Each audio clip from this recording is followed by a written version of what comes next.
and the violence of January 6th. But the danger hasn't receded.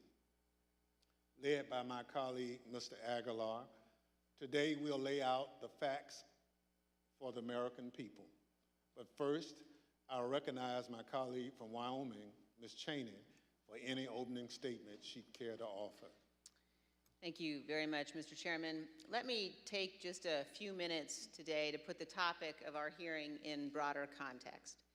In our last hearing, we heard unequivocal testimony that President Trump was told his election fraud allegations were complete nonsense. We heard this from members of the Trump campaign. We heard this from President Trump's campaign lawyers. We heard this from President Trump's former Attorney General, Bill Barr. We heard this from President Trump's former acting Attorney General, Jeff Rosen. And we heard this from President Trump's former acting Deputy Attorney General, Richard Donahue. We heard from members of President Trump's White House staff as well. Today, we're focusing on President Trump's relentless effort to pressure Mike Pence to refuse to count electoral votes on January 6th. Here again is how the former vice president phrased it in a speech before the Federalist Society, a group of conservative lawyers. This week, that President Trump said I had the right to overturn the election. But President Trump is wrong. I had no right to overturn the election. The presidency belongs to the American people and the American people alone. And frankly, there is no idea more un-American than the notion that any one person could choose the American president. What the president wanted the vice president to do was not just wrong, it was illegal and unconstitutional. We will hear many details in today's hearing, but please consider these 2 points. First, President Trump was told repeatedly that Mike Pence lacked the constitutional and legal authority to do what President Trump was demanding he do. This is testimony from Mark Short, the Vice President's Chief of Staff, who served in the Trump administration in multiple positions over 4 years. But just to pick up on that, Mr. Short, was it your impression that the Vice President had directly conveyed his position on these issues to the President, not just to the world through a Dear Colleague letter, but directly to President Trump? Many times. And had been consistent in conveying his position to the President? Very consistent. Okay. But President Trump plotted with a lawyer named John Eastman to pressure Pence to do so anyway. As the federal court has explained, quote, based on the evidence, the court finds that it is more likely than not that President Trump and Dr. Eastman dishonestly conspired to obstruct the joint session of Congress on January 6, 2021. What exactly did President Trump know? When exactly did President Trump know that it would be illegal for Mike Pence to refuse to count electoral votes? Here is one sample of testimony given by one of the witnesses before us today, the Vice President's General Counsel.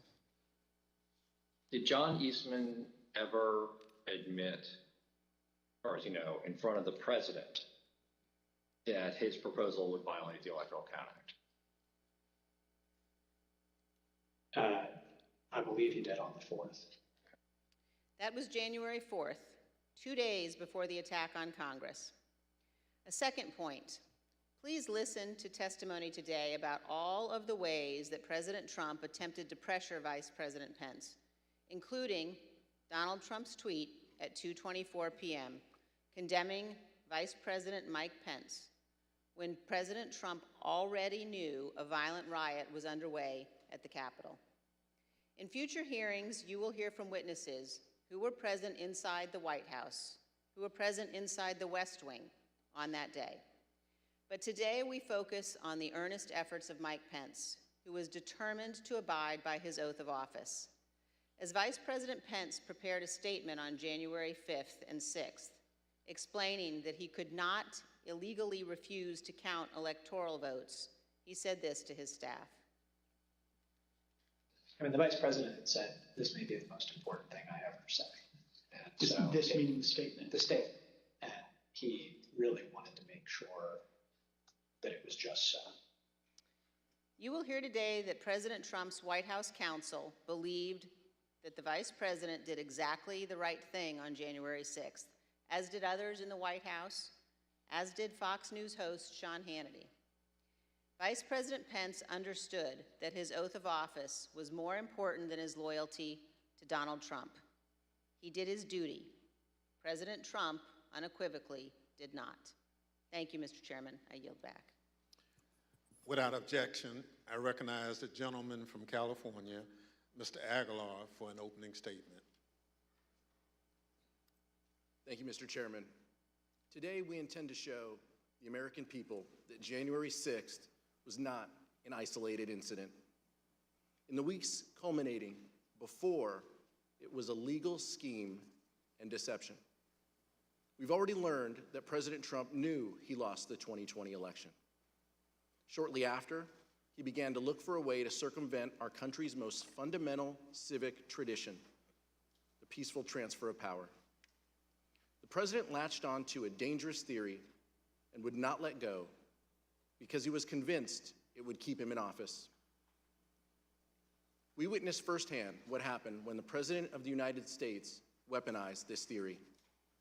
The Capitol was overrun, police officers lost their lives, and the Vice President was taken to a secure location because his safety was in jeopardy.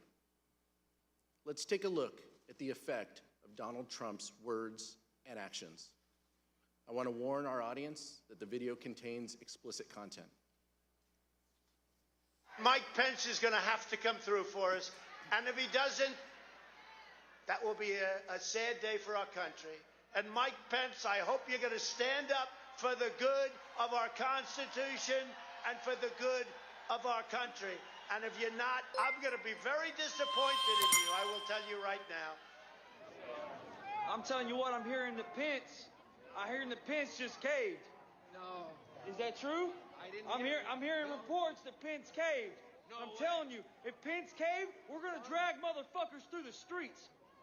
You fucking politicians are gonna get fucking drugged through the streets. Yeah. I guess the hope is that there's such a show of force here that Pence will decide to do the right thing, according to Trump.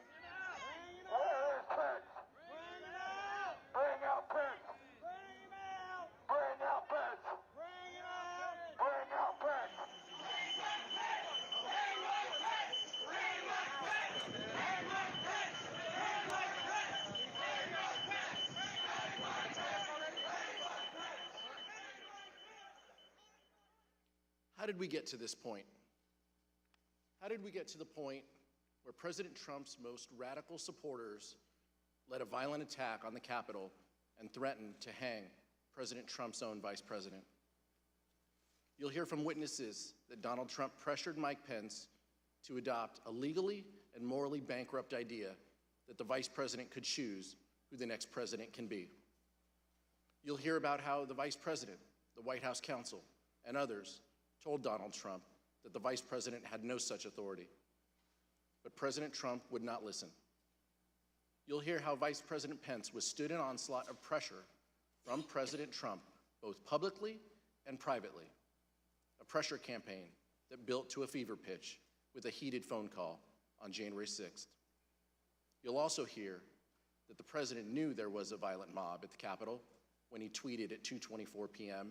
that the vice president did not have the, quote, courage to do what needed to be done. Let me be clear. Vice President Pence did the right thing that day. He stayed true to his oath to protect and defend the Constitution. I look forward to hearing from our witnesses this afternoon. Mr. Chairman, I yield back. Thank you, Mr. Aguilar. We're honored to have two distinguished witnesses who advised Vice President regarding his role on January 6th. Judge J. Michael Ludick is one of the leading conservative legal thinkers in the country. He served in administrations of President Ronald Reagan and George H.W. Bush. He was appointed by the latter to serve on the U.S. Court of Appeals for the Fourth Circuit, where he served from 1991 to 2006.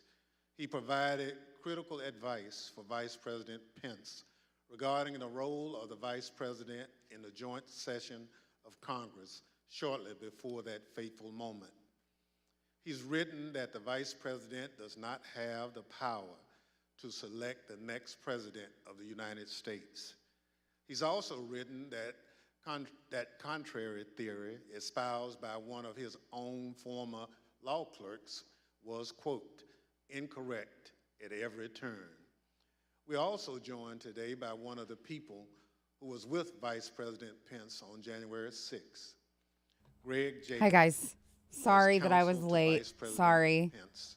He conducted a thorough analysis of the role of the Vice President in the joint session of Congress under the Constitution, the Electoral Count Act, and 230 years of historical practice.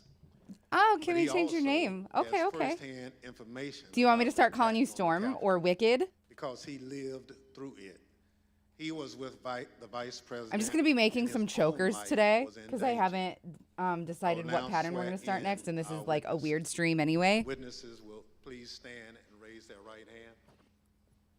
I just heard Baby on downstairs. Oh, I'm so in love with him. You swear or affirm under penalty of perjury that the testimony you're about to give is the truth, the whole truth, and nothing but the truth. So help you God. Thank you. You may be seated. Let the record reflect the witnesses answered in the affirmative. I now recognize myself for questions. Okay, Ma. In the United States, the people choose our representatives, including the highest official in the land. You're rebranding. Okay, okay. President of the United States. The American people did this on November 3rd, 2020. But President Trump did not like the outcome. He did everything he could to change the result of the election. He tried litigation, 62 cases, in fact, and that failed. He tried to pressure state legislatures. This is probably going to take a couple tries to get started because this yarn is very, very fine. But they refused. He tried. I did finish the ballerina top last night. Justice in his efforts to overturn I think I have enough to make another one, maybe even. Officials leading the department in size small refused to comply. So eventually, he latched on to a completely nonsensical and anti-democratic theory that one man, his own vice president, could determine the outcome of the election. He wanted the vice president to unilaterally select the president. This theory that the vice president could unilaterally select the president runs completely contrary to our Constitution, our laws, and the entirety of our American experience. But that didn't matter to President Trump. I would now like to explore how President Trump came to latch on to this ridiculous legal theory that the vice president can select the president of the United States. Fucking go hard, Mr. Thompson. Sorry, Mr. Representative Jacob, Thompson. How did this theory first come to your attention?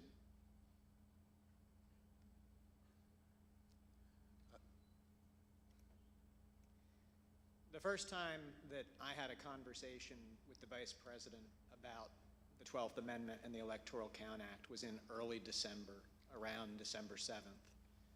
The Vice President called me over to his West Wing office and told me that he had been seeing and reading things that suggested that he had a significant role to play on January 6th in announcing the outcome of the election.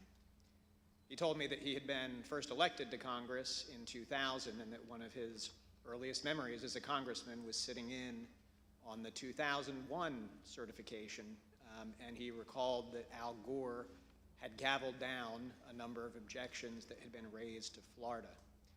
And she does look mad, hey? Hi, Alec, how are you? How does this work at the joint session? What are the rules? I'm going to start this over, it's not very tight. That, in fact, I had a fairly good idea of how things work, that actually I'm just doing a foundation row, by the way, of 5. There is a provision of the Constitution that's just one sentence long, and then an Electoral Count Act that had been passed in 1887. And I told the Vice President that I could put a memo together for him overnight that would explain the applicable rules. So, Mr. Jacobs, when you looked at this theory, what did you conclude? So we concluded that what you have is a sentence in the Constitution that is inartfully drafted. But the Vice President's first instinct when he heard this theory was that there was no way that our framers, who abhorred concentrated power, who had broken away from the tyranny of George III, would ever have put one person, particularly not a person who Sorry, had I have to direct pull this close to interest my in the eyes. I outcome need glasses because they so were bad. on the ticket for the election in a role to have How do you feel like you did, Alec? decisive, impact on the outcome of the election.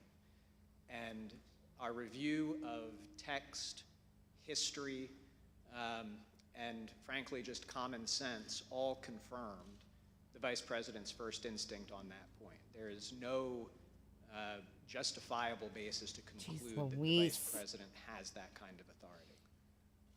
Thank you, Mr. Jacobs. We will hear more today about how, despite this conclusion by you and other top legal advisors, the former president used this discredited theory in his campaign to pressure the vice president to decide the outcome of the presidential election. I now recognize the gentlewoman from Wyoming, Ms. Cheney, for questions. Thank you very much, Mr. Chairman. Judge Ludig, thank you as well for being here with us today. Having a really hard time. Issued a very important statement. Hell yeah, earlier Alex. today, Good work. Which They I said urge yes, all but didn't like the Americans ring. to read. Okay, okay. And I'd like to ask you, Judge, about That's nice that they one of the were sentences in your statement, and ask if you could honest explain with to you, us, and that you were significance of chill about it. That's rad. You say, had the Vice President of the United States Hello, sweet obeyed the Maggie. President of the United States, America would immediately have been plunged into what would have been tantamount Hello, to a revolution Monstro. within a paralyzing very cute. constitutional crisis. Could you elaborate on that for us, Judge? You're also in my light. Hi, bud. Come on. He doesn't want to stand on my lap because of my hair. Come here. Vice Chairman.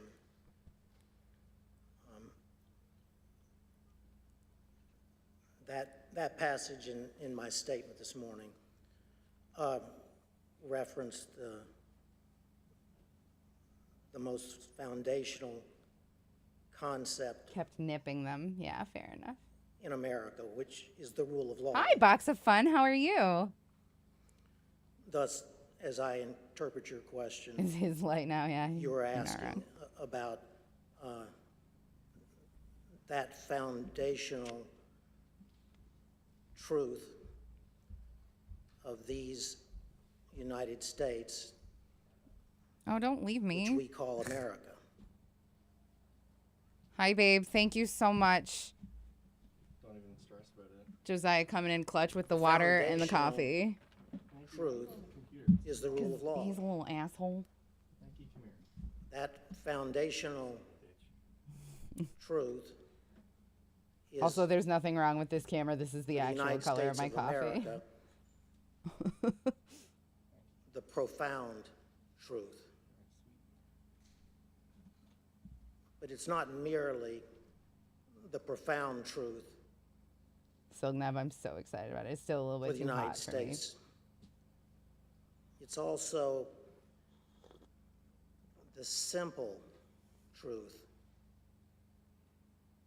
The simple Box of Fun, foundational truth You didn't used to hang out here as Box of Fun of the American like 2 or Republic. 3 years ago. Am I confusing you with somebody else? I'm so Thus, sorry. Also, welcome back. in my That's view, such a weird coincidence. The hearings being conducted by this select committee are examining that Yeah, I don't like sugar in my coffee, but I like a fuck ton of powdered cream profound truth, because I'm a heathen. namely the rule of law Oh my in the god, United my States of America. lifeblood. The specific question, of course, before you and before the nation Maybe okay, that makes me feel a little bit less crazy. Not Let's just go with before my me. thing. is whether that foundational rule of law was supremely violated on January 6, 2021. Someday. Now, to the question specifically insert this that you hook. asked, Someday. Madam Vice Chair, Nope. I believe that had Vice President Pence obeyed the orders from his president and the President of the United States of America during the joint session of the Congress of the United States on January 6, 2021. God damn it. What is the problem? And declared Donald Trump the next President of the United States, notwithstanding I feel like this that gentleman is recovering from a stroke or President Trump something that makes it hard for him to speak. had I just want to give him a hug. lost the Electoral College vote as well as the popular vote. in the Frogging stitches means 2020 undoing them, presidential pulling them election. out. Don't redeem that reward right now because That declaration of Donald Trump as the next president would have plunged America I don't have any stitches done. into what I'm having a really hard time getting I a start believe on this foundation chain here. would have been tantamount Well, to as soon as I have revolution some stitches done, feel free. within That's what the reward is there for, hey? I just wouldn't want you to waste it. a constitutional crisis in America, which in my view In March, so only you're still one learning. man, Congratulations on getting would the have best been hobby. the first constitutional crisis since the founding of the Republic.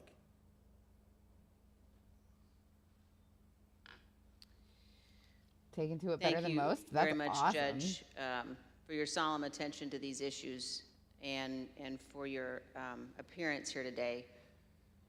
We're going to describe and discuss in detail what happened. And, I wish and I as had. we I do, taught I'm gonna myself, describe a few but I of the taught myself details very now, poorly. of some of That the just actions changed. taken I'm by so a gentleman heartbroken. named Kenneth Cheeseborough. Haven't even After started the, yet. I've been live for Electoral 20 fucking College minutes. met and cast their votes on December 14th. Actually, the day before they met, Kenneth Cheeseborough sent a memo to Rudy Giuliani. Oh, for those of you President's wondering, lead I outside got through my counsel. fast yesterday. I didn't eat anything. Mr. Cheeseborough wrote to Mayor Gonna be Giuliani doing it on Mondays, that the Wednesdays, and Vice Fridays, I President think. is charged with, quote, making judgments about what to do if there are conflicting How long have votes, I been close crocheting? quote. Oh man, Mr. Cheeseborough Since wrote I that was, when like, the joint session 20, of Congress got to Arizona on in and the off. alphabetical list of states, So, like, the vice 16 president years? should not count the Biden votes, quote, because there are two slates of votes. His justification, which we But will learn more about in our next hearing, a lot of was that a was group of entirely Trump self-guided supporters in without Arizona regular and internet other swing access. states Um, decided to proclaim themselves the true electors for the state, creating two sets of electors. The Oh my God, official Catherine, thank you. electors selected by the state and a group I of refuse to fake believe you're not late electors. 20s. You guys are too nice This to me. I document was am ordered to be definitely showing produced my to the age. I select think you're committee nutso, by a but federal I love district ya. court judge. As you will see on the screen shortly, Judge David Carter wrote, I'm having a quote, really hard time getting this the stitch draft done. memo My eyes suck. pushed a strategy that knowingly violated the They're actually Electoral not Count really Act. that bad. I just definitely do The need judge glasses. concluded that, quote, the memo is both intimately related to and clearly advanced the plan to obstruct the joint session of Congress on January 6, 2021. I might not be days able to do later, a foundation Professor row John for this one, Eastman but took I've up done it this cause. before with this Eastman was thread at the time a law and with professor this at hook. Chapman University Just Law having a School. hard time. He prepared a memo outlining the nonsensical theory that the vice president could decide the outcome of the election at the joint session of Congress on January 6th. You will see portions of this memo on the screen. More patterns follow In the U.S. first for line, sure. He wrote, quote, 7 states have transmitted dual slates of electors to the president That's of the awesome, Senate. Tathra. Fuck me, But I Dr. just pulled that Eastman tight, goes getting on all to excited. rely on those so-called dual slates of electors to say that Vice President Pence could simply declare President Trump the Christian, a winner baby of blanket the for my 2020 friend election. who just had a baby, and I'm Mr. so upset because Jacob, I were there in only like fact one dual square of slates a certain electors from color. 7 states? Yeah, that And does just a suck. few days after that, Dr. Eastman wrote another memo. This one, quote, wargaming Have you tried out going to the several website scenarios. of the He knew the company to outcome see he if they wanted, have like and he saw a smaller way to go forward if he simply skeins pretended that fake electors were real. and balls? You will see that memo up on the screen now. Here, Dr. Eastman says the vice president can Oh my reject goddamn the God. Biden electors from the states that he calls, quote, disputed.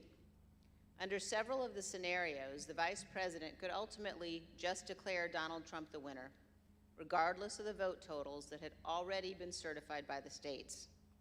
However, Oh, this Moth was knows false, a fuck ton and about Dr. crochet, Eastman knew Tathra. You it don't was have to false. explain In to other them words, at all. it was a lie. In fact, on December 19th, 2020, just 4 days before Dr. Eastman sent this memo, Dr. Eastman himself admitted in an email that the fake electors had no legal weight, referring to the fake electors as, quote, dead on arrival in Congress, end quote, because they did not have a certification from their states. Judge Ludig, Oh my God, did finally. the Trump Oh my God, oh electors my in God, oh those my 7 God. states who were not certified by any state authority have any legal significance?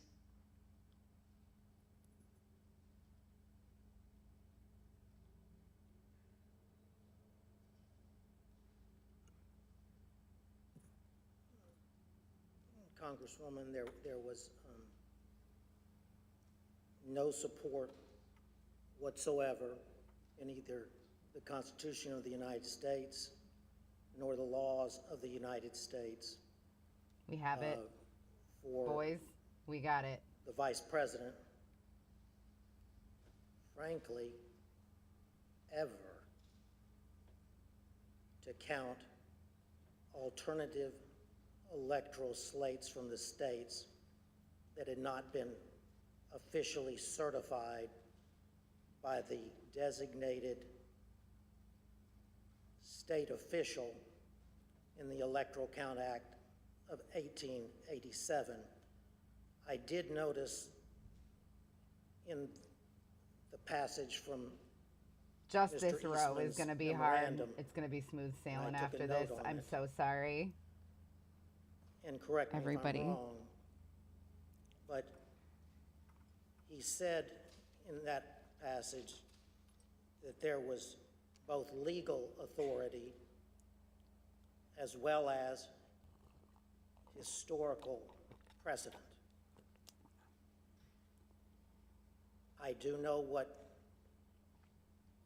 Mr. Eastman I have was found more referring to U.S. term than U.K. term patterns as well. when he said that there was historical precedent for doing so. He was incorrect. There was no historical precedent from the beginning of the founding This poor man. I just want to give him candy and a in hug. 1789 that even as mere historical precedent, as distinguished from legal precedent, would support the possibility of the Vice President of the United States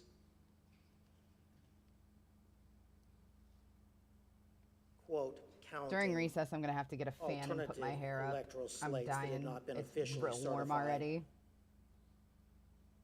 to the Congress pursuant to the Electoral Count Act of 1887.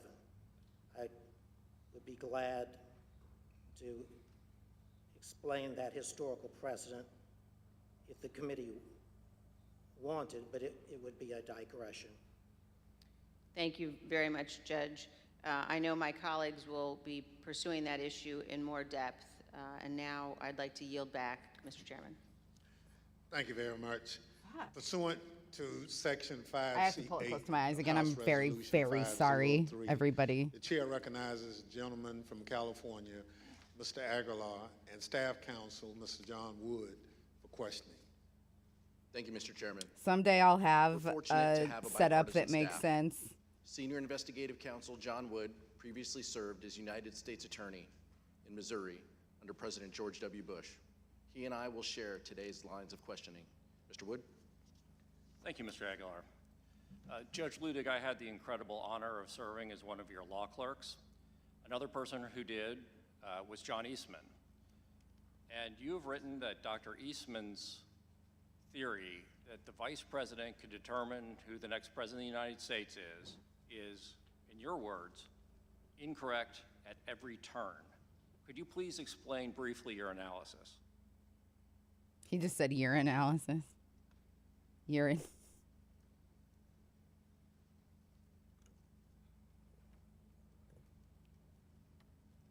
I'm mature. It was my honor, Mr. Wood, to have you serve as my law clerk.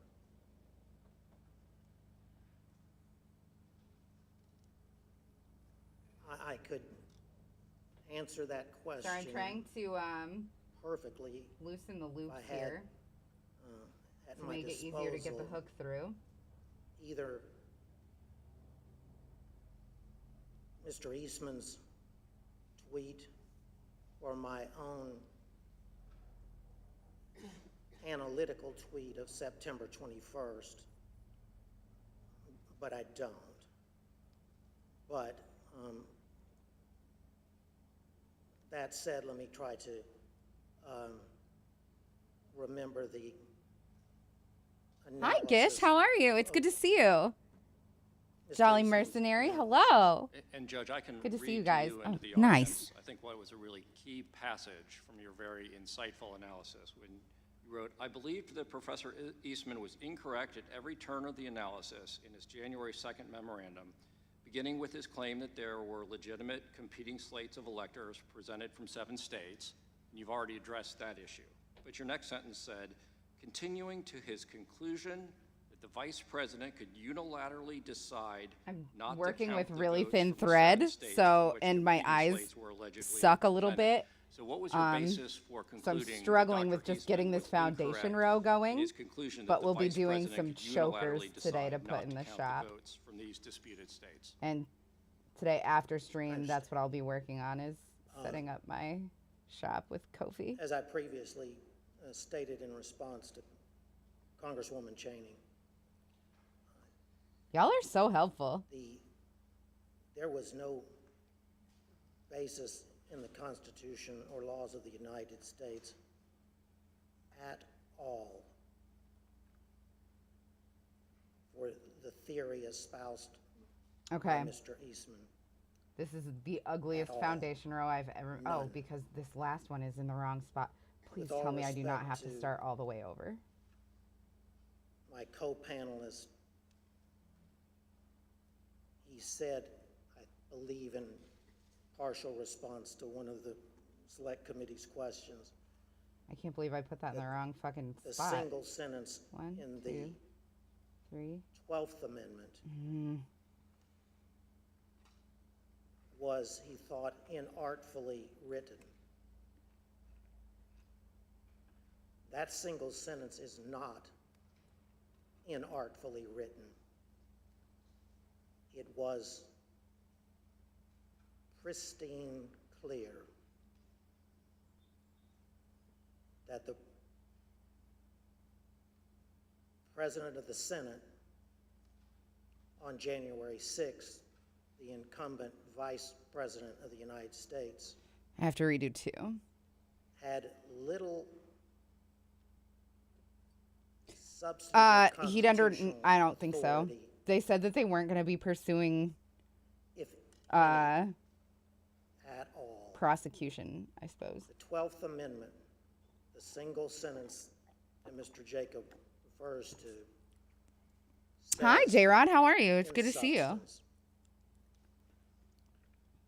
that following the transmission of the certificates to the Congress of the United States and under the Electoral Count Act of 1887, the Archivist of the United States, that the presiding officer shall open the certificates The struggle is mostly with my in eyes. the presence of the I Congress appreciate your of the input United a States lot. in Like, joint please don't session. ever hesitate to give me tips and tricks, because I'm entirely self-taught then and not where I says- should be for how long I have been crocheting. But Unmistakably, I definitely, not even that the I don't know nothing, you know. Vice But President I appreciate feedback and stuff like that. himself shall count What size the hook is electoral that? It votes. is very fine yarn, and then this is a it's It what the pattern called for. clearly It's says F merely 3.75 millimeter. that the electoral count votes shall then be counted. Also, having this stuff on my nails It makes was me the so much clumsier. Electoral Count Act of I feel like 1887. with my crochet. That filled in, too if thick. you will, the simple words have like of the 12th Amendment. Gel in nail order polish to manicure construct for the for country. the tips. Also, a one of my roses process came off. for the counting. It's very sad. of This the, rose is going the strong, but sacred process for the counting of the electoral votes from the states that neither our original Constitution 3.5, 3.75. or even I like big 12th fat Amendment hooks. I like had this done. bad boy. The This is my favorite hook. irony, if you will, The J. is that It's my most used hook for sure. from its founding until 1887, when Congress passed the Electoral Count Act, The cape I'm making uses a G, and it's the so nation had weird been because it in feels so small for something so big, considerable but I'm hype on it. turmoil I am gonna start this chain over. during- I'm so sorry, everybody. at least 5 of its Also, presidential this elections. is just like snagged. I've fucked up this thread. I beginning think as soon this is embarrassing. I know that you guys are thereafter really good at from this. the And so founding when you guys watch me as 1800. fumble, I just apologize and stuff a lot.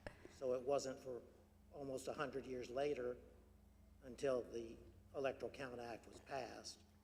So that's why, in my view, that piece of God, I love legislation coffee. is not only a work in progress for the country, but at this moment in history, J-Rad, you're the an best. important work in progress that needs to take place. I did finally That finish was it. Thank goodness. It's long-winded, so I beautiful understand. too. Well, Judge Ludig, at the risk of oversimplifying for the non-lawyers who are watching, is it fair to say that the 12th Amendment basically says two things happen? The Vice President opens the certificates and the electoral votes are counted. Is it that straightforward?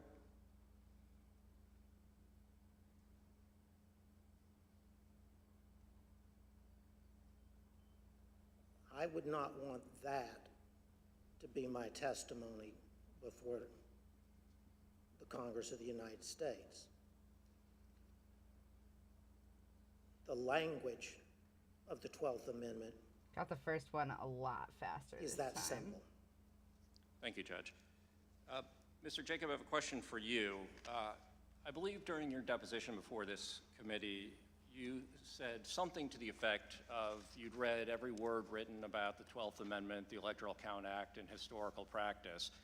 I know in response to the chairman's earlier question, you gave your bottom line conclusion, but can you tell us a little bit about the process that you and your colleagues went through of researching this issue and I what chain tightly, conclusion you so came I to try after to your remember thorough to use research? that trick when starting pretty much everything. Yeah. So, I am you, really as a lawyer who's proud analyzing a of constitutional provision, how you start consistent with the my constitutional attention text, typically is. you go It's to something that I've structure, gone to you go to great history. lengths So we to started practice with the and text. perfect.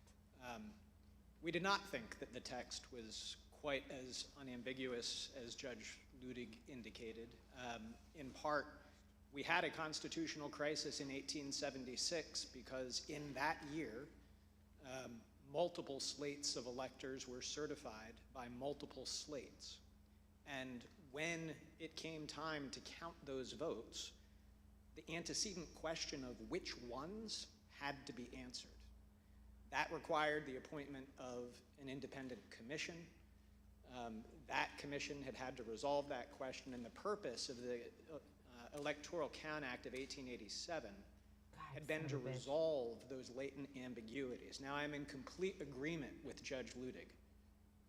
It is unambiguous that the vice president does not have the authority to reject electors. There is no suggestion of any kind that it does. Oh, I hope they recess soon. There is no mention of rejecting or objecting to electors anywhere in the 12th Amendment.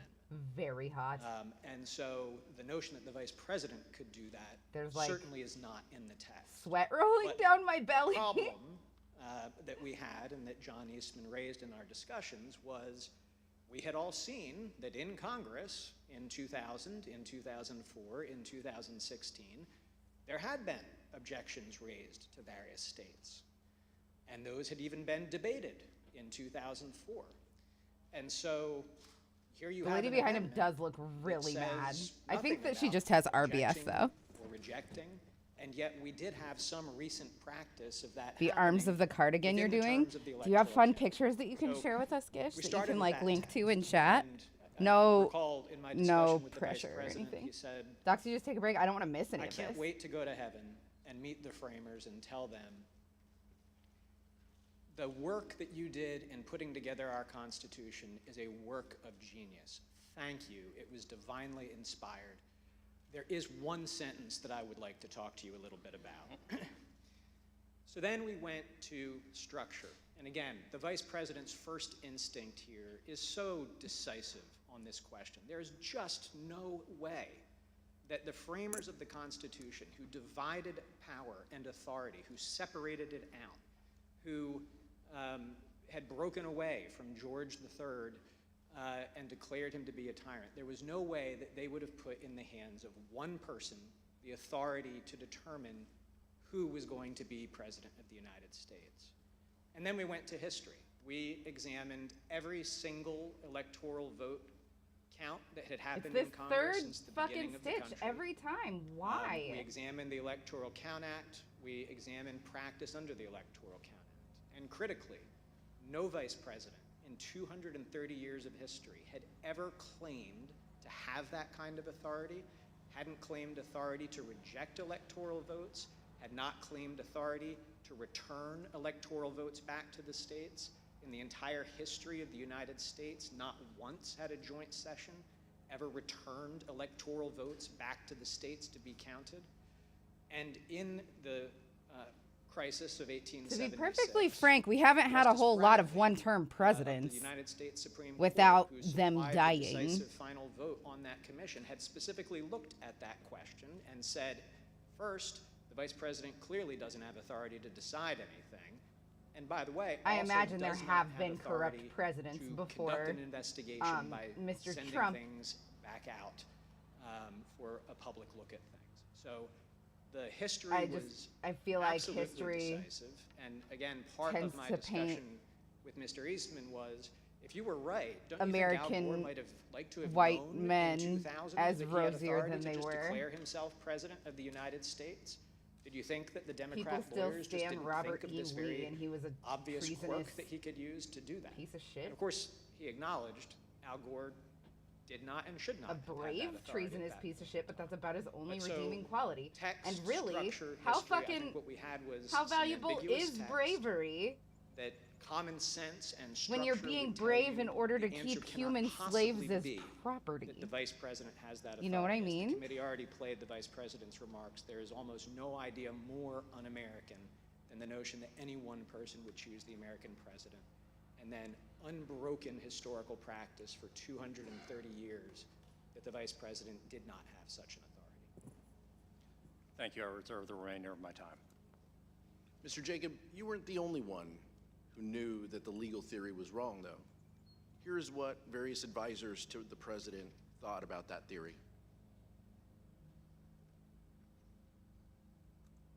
You've been clear repeatedly with Mr. Meadows about you and the vice president having a different view about his authority on January 6th. I believe I had. Did Mr. Meadows ever explicitly or tacitly agree with you or say, yeah, that makes sense, or okay?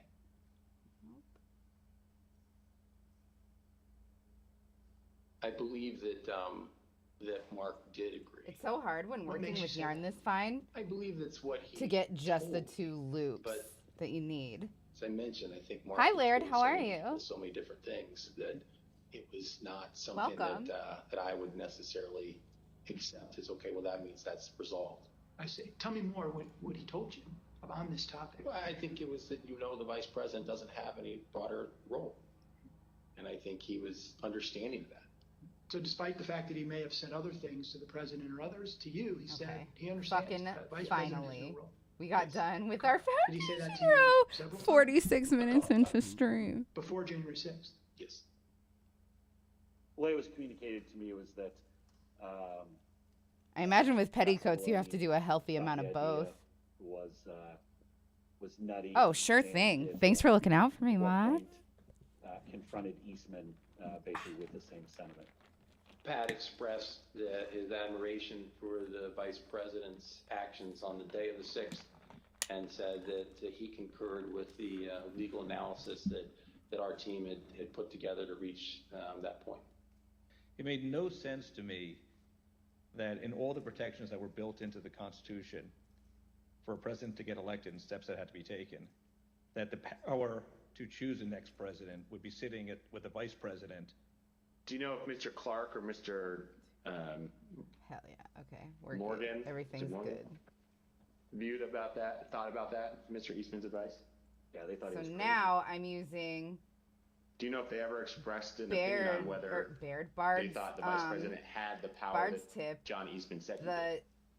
chainless turn, I know for a fact I heard both say that his which is one of the theory was coolest crazy, tricks that I've there was ever no learned. I use it validity just to it in all any the way, shape, or time form. now. And did they express that I before highly January 6th? recommend Yes. Googling chainless whom? turn for anybody who doesn't know think what I'm anyone talking who about. listened. It's made my projects look so much nicer. What were your prior interactions with Eastman? He described for me It's for what he double thought and the ambiguity was trebles. in the statute, and he was walking through it at that time. And I said, And now we just do a Hold on a V second, I stitch wanna in the understand what you're middle saying. You're saying foundation that stitch here, you believe the vice president, which is a acting as double president of the Senate, crochet, a chain, and then another can be the double sole crochet, decision-maker as and then we to, crochet your into the theory, who final, becomes the next or president of the double United States. crochet into the final And stitch You said of yes. the foundation chain here. I said, are you out of your effing mind? Right, and that was pretty blunt. I said, you're completely crazy. I said, you're gonna turn around and tell 78+ million people in this country that your theory is this is how you're gonna invalidate their votes? Because you think election And was that is stolen. literally every row of this And I choker said, is they're just not gonna tolerate V that. chain I said, into you're the gonna middle cause one. riots in the streets. And he said words to the effect of there's been violence in the history of our country, Eric, to protect the democracy or protect the republic.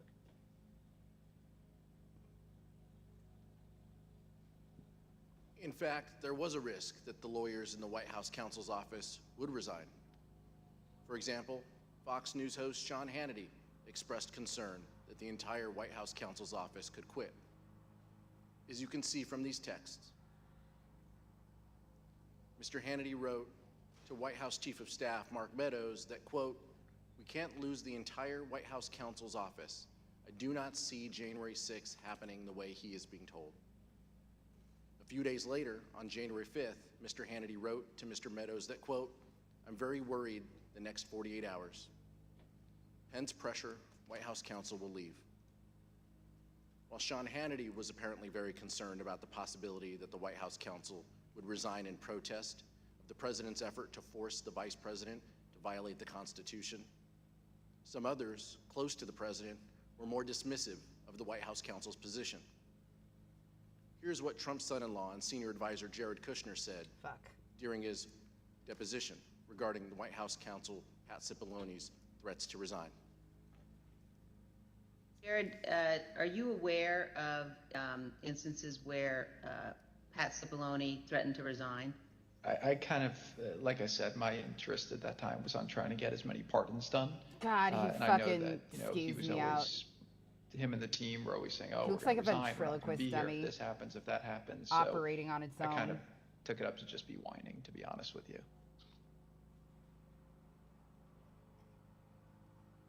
The president's own lead outside counsel, Rudy Giuliani, also seemed to concede that the vice president did not have the authority to decide the outcome of the election. Fuck or send me. it back to the states. This was Here's the what worst White House fucking. Attorney Eric I should Hirschman not do these said on about his stream. call I with don't Mayor think. Giuliani on the morning of the 6th. The morning of January 6th, I think he called me out of the blue, right? And I was like getting dressed. Because I have to hold them up close to my eyes to We be had able to an see, intellectual discussion about which means that I won't be able to do I don't know them if it's under the Eastman's theory per se, camera. but the VP's role. And he was asking me my view and analysis and then the practical implications of it. And when we finished, he said, "Rick, I believe that you're probably right." I think he thought when we're done that it would be something he'd have to consider if he was sitting on the bench, but he'd probably come down in that you couldn't interpret it or sustain the argument long term. Of course, the fact that Mayor Giuliani seemed to admit that the theory was wrong did not stop him from going A before the head-mounted crowd cam, that would be just so a few sick. hours later on January 6th and saying the exact opposite. Here's Mayor Giuliani's speech at the Ellipse rally on January 6th. We're here just very briefly to make a very important 2 points. Number one, every single thing that has been outlined as the plan for today is perfectly legal. I have Professor Eastman here with me to say a few words about that. What a snake. He's one of the preeminent constitutional scholars in the United States. It is perfectly appropriate, given the questionable constitutionality of the Election Counting Act of 1887, that the vice president can cast it aside, and he can do what a president called Jefferson did when he was vice president. He can decide on the validity I don't think that's of these true. crooked ballots, or he can send it back to the legislature. Americans love their flags. You're not wrong. 5 to 10 days. Me and Josiah were talking about this The work. not very long ago, how Americans here's have what Dr. flags Eastman all over said the in place, his but speech I see at the Canadian Ellipse flags here just as January much as I 6th. see American flags in America. And all we are demanding I think that it's of Vice President Pence is this maybe just afternoon like a at 1 Western o'clock, thing. he let the I feel like legislatures of the Mexicans state like look into Mexican this flags so a lot we get to too. the bottom of it, and the American people know whether we have control of the direction of our government or not.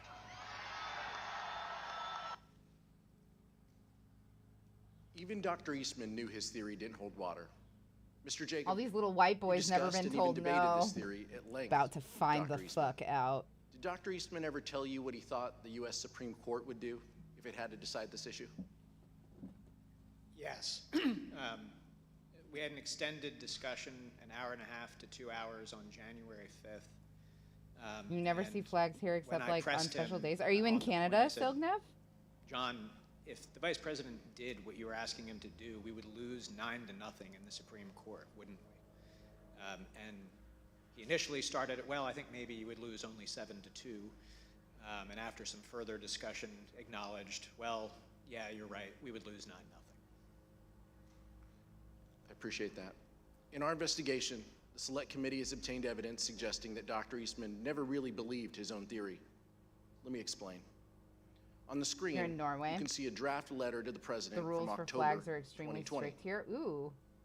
Please In this feel free letter, to an elaborate. idea was You obviously proposed. don't have The to, vice but I would love president to could hear about determine it. which electors to count. Wait, at the what's joint session of absolutely Congress. fantastic? I missed the But the person fantastic writing thing. in blue eviscerates that argument. Oh, neat. The Thank person you. who wrote the comments in blue wrote, Oh, wow. That's "The 12th really Amendment only pretty. says that the president of the Senate opens the ballots in the joint session, and then in the I passive kind of voice, love those cap the vote shall sleeves. You're gonna give it long sleeves though? Comments in blue further state, nowhere does it suggest that the president Also, of your the tattoo Senate is gets very to make pretty. the determination on his own." Hi, little boy. Judge Ludig, does Monstro's it surprise back. you that the author of The those plan is to make comments it in long blue sleeve. was in fact I love the pattern of it. It reminds me a lot of a jigsaw puzzle from Windows 95. You know, the built-in games, how they had some jigsaw puzzles. There was one that I Yes, really it liked does, to do Congressman. that it had a but let pattern me- that looked a lot like that cardigan. Watching Next tattoo session in a this week and a half, so unfold, exciting. Let me try to unpack If you had a head cam, we could see Monstro. He's gonna jump up here. at the root of what I have called the blueprint to overturn the 2020 election. And it is this. Yep, there he is. And I had I don't know foreshadowed why, this but he keeps answer jumping up into my in my earlier workspace lately. I testimony think it's because I've been having my hair down, Congresswoman Cheney. and it's like it gathers on my Mr. lap, which Eastman, makes him scared From the to beginning, get on my lap. said to the president that there was both legal Such a good boy. as well as historical precedent for the vice president to overturn Now's when you're dating the yourself, yeah. election. And what we've heard today, It might have been Windows 98. is what happened within the White No, House it was and definitely elsewhere. Windows 95 because I was like 11, not like 13. As all the players, led by Mr. Eastman, got wrapped around the Precious axle boy. I'm sorry that you guys can't see him. by the He's being very historical cute. evidence claim. Just imagine by Mr. Monstro Eastman. being very cute, and you'll be seeing, Let you'll me be explain imagining what I'm very saying. simply. This You is are what I precious said to would me. require a digression that I would be glad to undertake if you wished. Good In boy. short, if I had been advising the Are they Vice going to try to President pull of the United the, States we on didn't mean January to, we just got a 6th, bit overhyped uwu play? Even if they do, that still is illegal. even if It caused a then riot.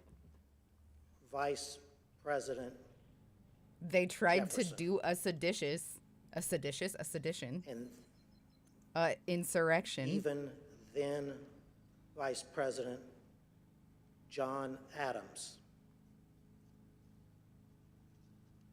and even then Vice President Richard It would be a really dumb play if Nixon that was the play that they made. had done exactly You're only allowed to have the flag up between certain hours of the day, and it's different what the depending on what President month it of is. the Basically, United it's not States allowed wanted his Vice to President fly when there is to no do. sun, so you have to take it down before the sun goes down. There are only 17 days of the year that you're allowed to have the flag up. The exception is when I someone would have dies, laid my body and one of those 17 days is like only every 4 years. across Okay, the road before that's I would have crazy. let the Vice President overturn the 2020 election I don't know why people let on the basis a strip of fabric be historical precedent. so fucking But what important this body needs to when know, really we're all just and now pieces of the America universe needs to know, hallucinating itself. is that that was the centerpiece of the plan to overturn the 2020 That's a really good election. question, Moth. I It was honestly the have no idea. Historical I'm watching to precedent try to learn. in the years and with the vice presidents that I named. I think it will make it so that Trump will not be able to run Raskin again. Understands well. And the effort by Mr. Eastman and others was to drive that historical precedent Starting to finally to look and like under a pretty necklace and not just a blob of fabric. Single pristine sentence in the 12th Amendment to the United States Constitution. Monstro, no. Taking advantage of, if you will, He's sliding off of my lap. what many have said. Hi, Oz. is the Fucking inartful Monstro wording was purposefully sliding down that my lap to sentence try to, in like, the 12th Amendment. suavely get his head closer to where the yarn is so that he could Scholars bite at it. before 2020 would have used that historical precedent to argue not that Vice President Pence could overturn the 2020 election by accepting non-certified state electoral votes, but they would have made arguments as to some substantive, not merely procedural, authority possessed by the Vice President of the United States on Pretty Sparta on kitty girl. the statutorily Pretty Sparta prescribed kitty day girl. for counting the electoral Hi, honey. college Now votes. Sparta's here. This is Hi, honey. this is You're a good constitutional girl. mischief. Judge, I think that's a good point, and I think it kind of begs the question. What are you that doing? If the vice president had this power to determine the praise outcome of a Kate. presidential election, why hasn't it ever been used before? Why hasn't that ever happened? Why hasn't a vice president simply rejected she's the outcome of very an election and vocal. declared someone else the winner? And instead, as the chairman mentioned in his opening, for over 2 centuries, vice presidents have presided over the joint sessions of Congress in a purely ceremonial role. This even includes, as Mr. Jacob mentioned, Vice President Al Gore. For those of us who are old enough to remember, the 2000 election came down to one state, Florida. Why? There were weeks of recounts and litigation Why? after the election, and I Al don't Gore know why conceded. I end up Of pulling course, this Al shit Gore so was tight. vice president at the time. But he never suggested It's because I that he can't could simply fucking see. declare I'm trying himself to the like winner of move the it into 2000 a position election where I can when he see. I do presided know over the why I'm counting doing it. of the electoral I votes. don't know why I don't learn. Let's hear what Vice President Gore said when he described the situation he faced in 2000. Importance of the United States of America in all of human history. In Lincoln's phrase, we still are the last best hope of humankind. And the choice between Sparta, one's you're not own making this any easier, you disappointment sweet, sweet in baby your girl. personal career and upholding the noble traditions of America's I love a baby Sparta. democracy is a pretty easy choice when it comes down to it. Mr. Jacob, did Dr. Eastman say whether he would want other vice presidents such as Al Gore after the 2000 election or Kamala Harris after the 2024 election to have the power to decide the outcome of the election? So this was one of the many points that we discussed on January 5th. He had come into that meeting trying to persuade us that there was some validity to his theory. I viewed it Y'all as remember my when objective George to Bush persuade became him president when he wasn't supposed acknowledge to? he That was just good wrong. times. And I thought this had to be one of the most powerful arguments. I mean, John, back in 2000, you weren't jumping up and saying Al Gore had this authority to do that. You would not want Kamala Harris to be able to exercise that kind of authority in 2024 when I hope Republicans will win the election, and I know you hope that too, John. And he said, absolutely. Al Gore did not have a basis to do it in 2000. Kamala Harris shouldn't be able to do it in 2024, but I think you should do it today. Mark Short told the Select Committee that Vice President Pence consulted with That's one of his crazy. predecessors, That is Vice crazy. President Dan Quayle, Moth. regarding the role Very of the Vice President. interesting. Vice President Quayle confirmed Pence's view that the role was purely ceremonial. Mr. Short also told the committee that he, Mr. Short, received a call from former House Speaker Paul Ryan. Here is Mr. Short's description of his conversation with Speaker Ryan. Speaker Ryan wanted to call and say, you know, you don't have any greater authority. And I said to him, Mr. Speaker, you know, Mike, you know he doesn't, you know he recognizes that. And we sort of laughed about it, and he said, I get it. And he later spoke to the Vice President, too, to, I think, have the same conversation. Fortunately for the fate of our republic, Vice President Pence refused to go along with President Trump's demands that he determine the outcome of the presidential election. Mr. Jacob, what was the Vice President's reaction? I really wonder what would have within the happened if theory that Mike the Vice Pence had President could played decide ball the outcome of with the the election? corruption. Congressman, as I've testified, the Vice President's first instinct was that there was no way that any one person, particularly the Vice President, who is on the ticket and has a vested outcome in the election, could possibly have the authority to decide it by rejecting electors or to decisively alter One of the my favorite outcome videos online right now is a by, little girl meeting the Queen of England suspending and the saluting joint soldier, session accidentally hitting her in the face. I know exactly what you're talking about. This shit is so funny. from state legislatures. Whew. Despite the fact that the Vice President had a strongly held and correct view that he could not decide the outcome of the election, President Trump launched a multi-week campaign of both public and private pressure to get the Vice President Mike Pence to violate the Constitution.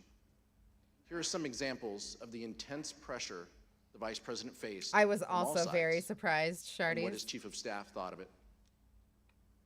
I hope Mike Pence comes through for us, I have to tell you. I hope that our great Vice Just hearing his President- voice makes me a little bit nauseous. our I'm great not Vice kidding. President Sorry, a comes little through bit for us. He's a nauseated. great guy. Of course, if he doesn't come through, I won't like him quite as much. Was it your impression that the Vice President had directly conveyed his position on these issues to the President, not just to the world through a Dear Colleague letter, but directly to President Trump? Many times. And had been consistent in conveying his position to the President? Very consistent. I am aware of the fact that the President was upset with the way Pence acted. Are we to assume that this is going to be a climactic battle? Well, I think a lot of that depends on the courage and the spine of the individuals involved. That would be a nice way to say a guy named Vice President Mike Pence? Yes. I think we've been clear as to what the Vice President's role was. I think the Vice President been clear with the President. I think I've been clear with Mark Meadows.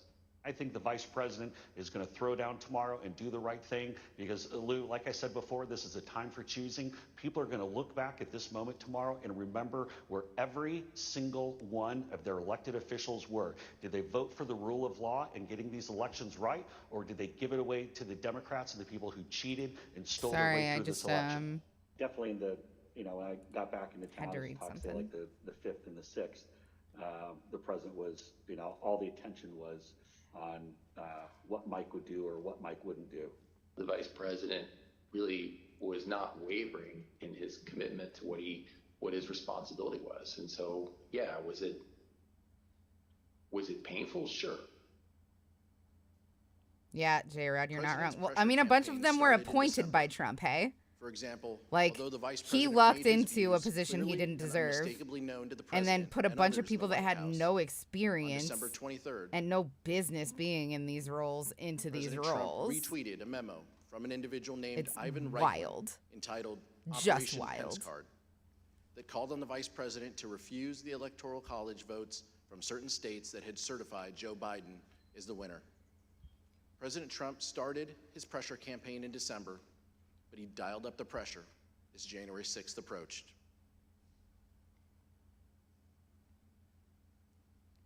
The testimony we have received in our investigation indicates that by the time January 4th arrived, President Trump had already engaged in a, quote, multi-week campaign to pressure the Vice President to decide the outcome of the election. This had included private conversations between the two leaders, Trump's tweets, and at least one meeting with members of Congress. We understand that the Vice President started his day on January 4th with a rally in Georgia for the Republican candidates in the U.S. Senate runoff.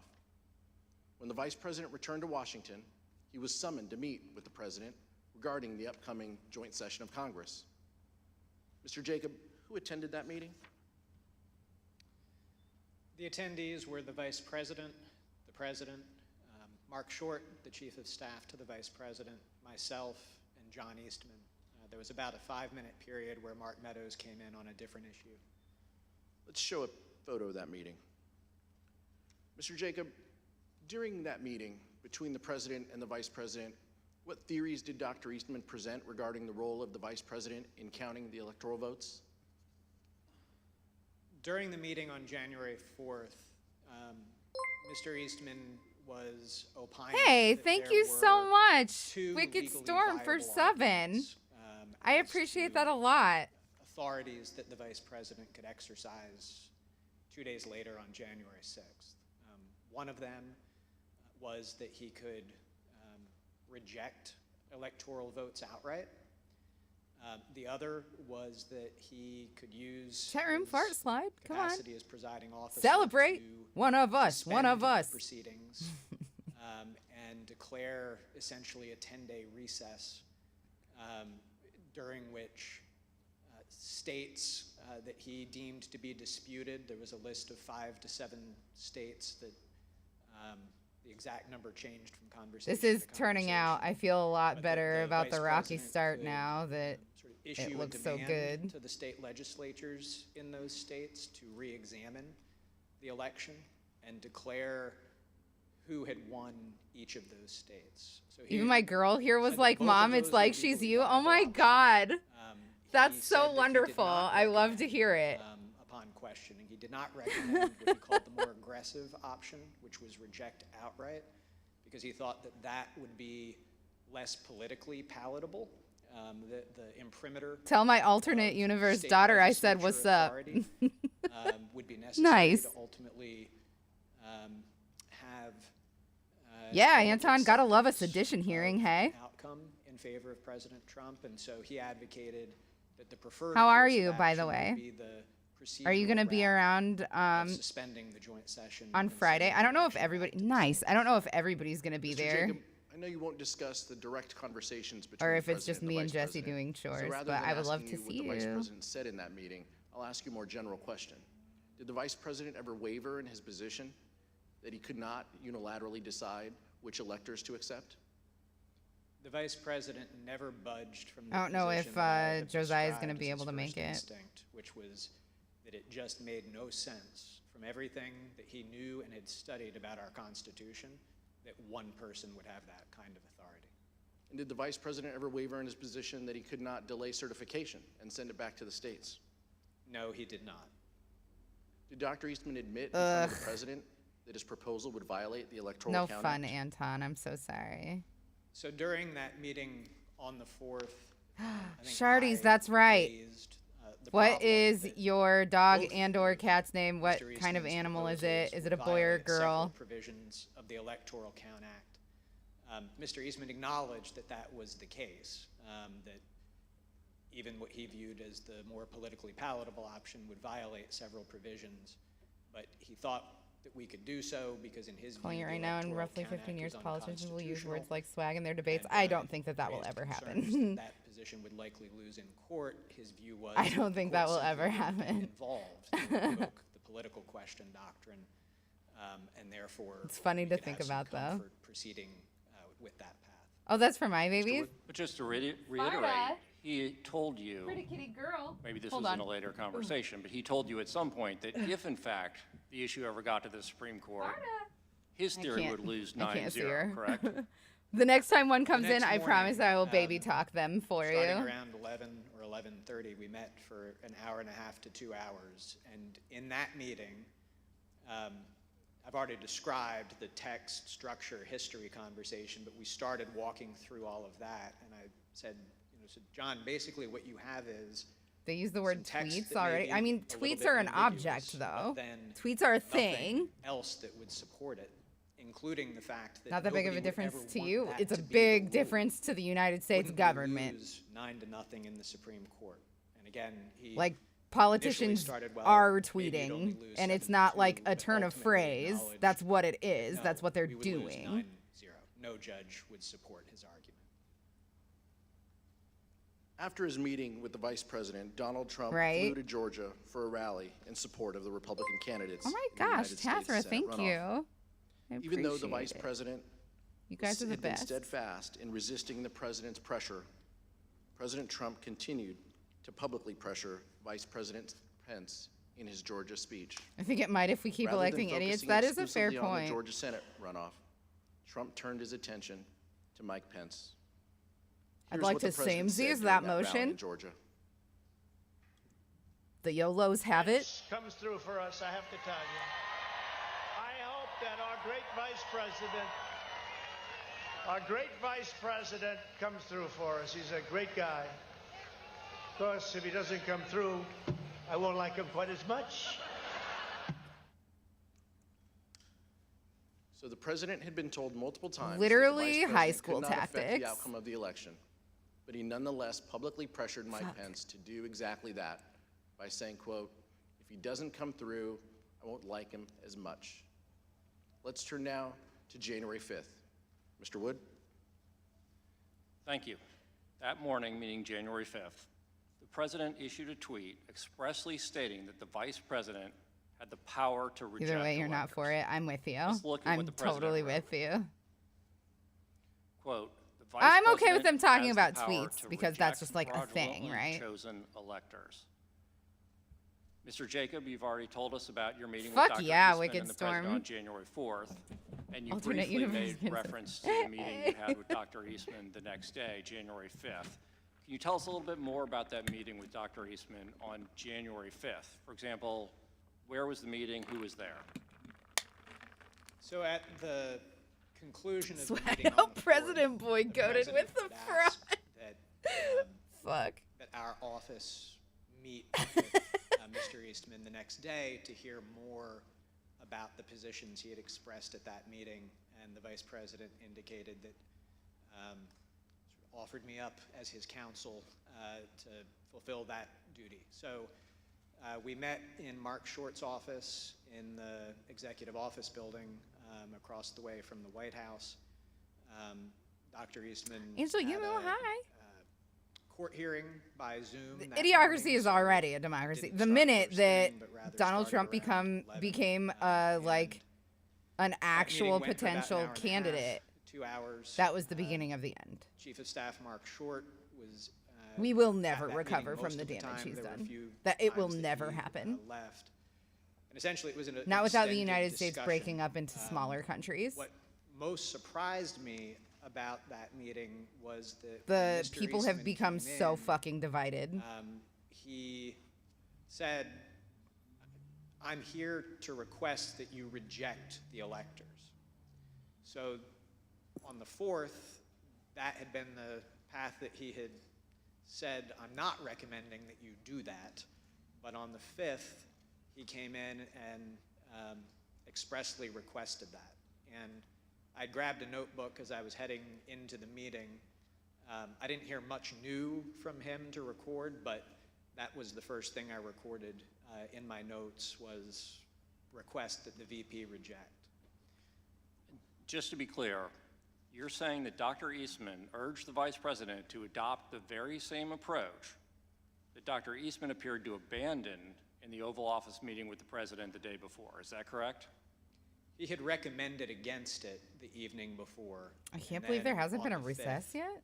Came in and I President think it was Camacho probably in, his yeah. first words after introductions and as we sat down were, "I'm here to request that you reject." I'm not gonna lie to you, I kind of love the name Elizondo. You I like referenced a want to moment ago make some handwritten notes, which you've like a provided to the Select barbarian Committee. I'd now like to show in you D&D those notes. or like an old school dungeon crawler or something and As you name can it see, you wrote there at the Elizondo. top, What a the fucking writing's name. a little bit faint in the copy, but you wrote, "Requesting VP reject." Does that accurately reflect what Dr. Eastman asked of you in your meeting on January 5th? Yes. And what was your reaction when Dr. Eastman said on January 5th that he was there to ask the Vice President of the United States to reject electors at the joint session of Congress? I was surprised because I had viewed None of them it are as testifying. sort of one of the key concessions that we had secured the night before from Mr. Eastman. Moss. None of, like nobody who's he was not complicit recommending is testifying. So what did you say to him? Well, as I indicated, to some extent it simplified my task because there are more procedural complexities to the send it back to the states point of view, and I actually had spent most of my evening the night before writing a memorandum to the Vice President explaining all There's of still the their specific responses to provisions this of that the they may Electoral release. Count Act that plan would I've been violate. keeping an eye on Twitter. So instead, since he was I guess I don't follow everyone pushing involved, but the yeah, we'll see. sort of robust unilateral power theory, I've already walked the I feel committee like they're through the just going to discussions ignore that we it and hope had. it goes away. And I think started that out with our our points fucking of spineless commonality, Democrats in or charge will let what I that thought were our happen. points of commonality. We're conservatives, we're small government people, we believe in originalism as the means by which we're going to interpret this. And so we walked through the text, we walked through the history, and the committee has shown footage of Mr. Eastman on the stage on the 6th claiming that Jefferson supported his position in a historical example of Jefferson. In fact, he conceded in that meeting. Jefferson Linnaeus, did not at all how are you? Good to support see you. his position Can't that stay, but the hi, love election you back. of Thank you so 1800, much. There had been some small technical defect with the certificate. Hope in you're having a Georgia. good day. It was absolutely undisputed that Jefferson had won Georgia. Jefferson did not assert that he had any authority to reject electors. He did not assert that he had any authority to resolve any issue during the course of that. And so he acknowledged by the end. Flaring up really bad. Did you miss any bombshells? Was no historical It's all a lot of the practice same. that supported his position. He had initially tried to push examples of Jefferson. It's all a lot of the patterns. He same. ultimately acknowledged they did not work, as we've covered. He acknowledged. Oh no. Hello? Can you guys still see and hear me? Oh no. It would lose 9-0 Okay, in we're the good. Supreme Court. Please. He again tried to say, but I don't think the courts will get involved in this. They'll invoke Did this the turn off political our question captions? doctrine, and so if the courts stay out of it, that will mean that we'll have the 10 days for the state to weigh in and resolve. Excuse me, I'm so sorry. And then they'll send back the Trump slates of electors, and the people will be able to accept that.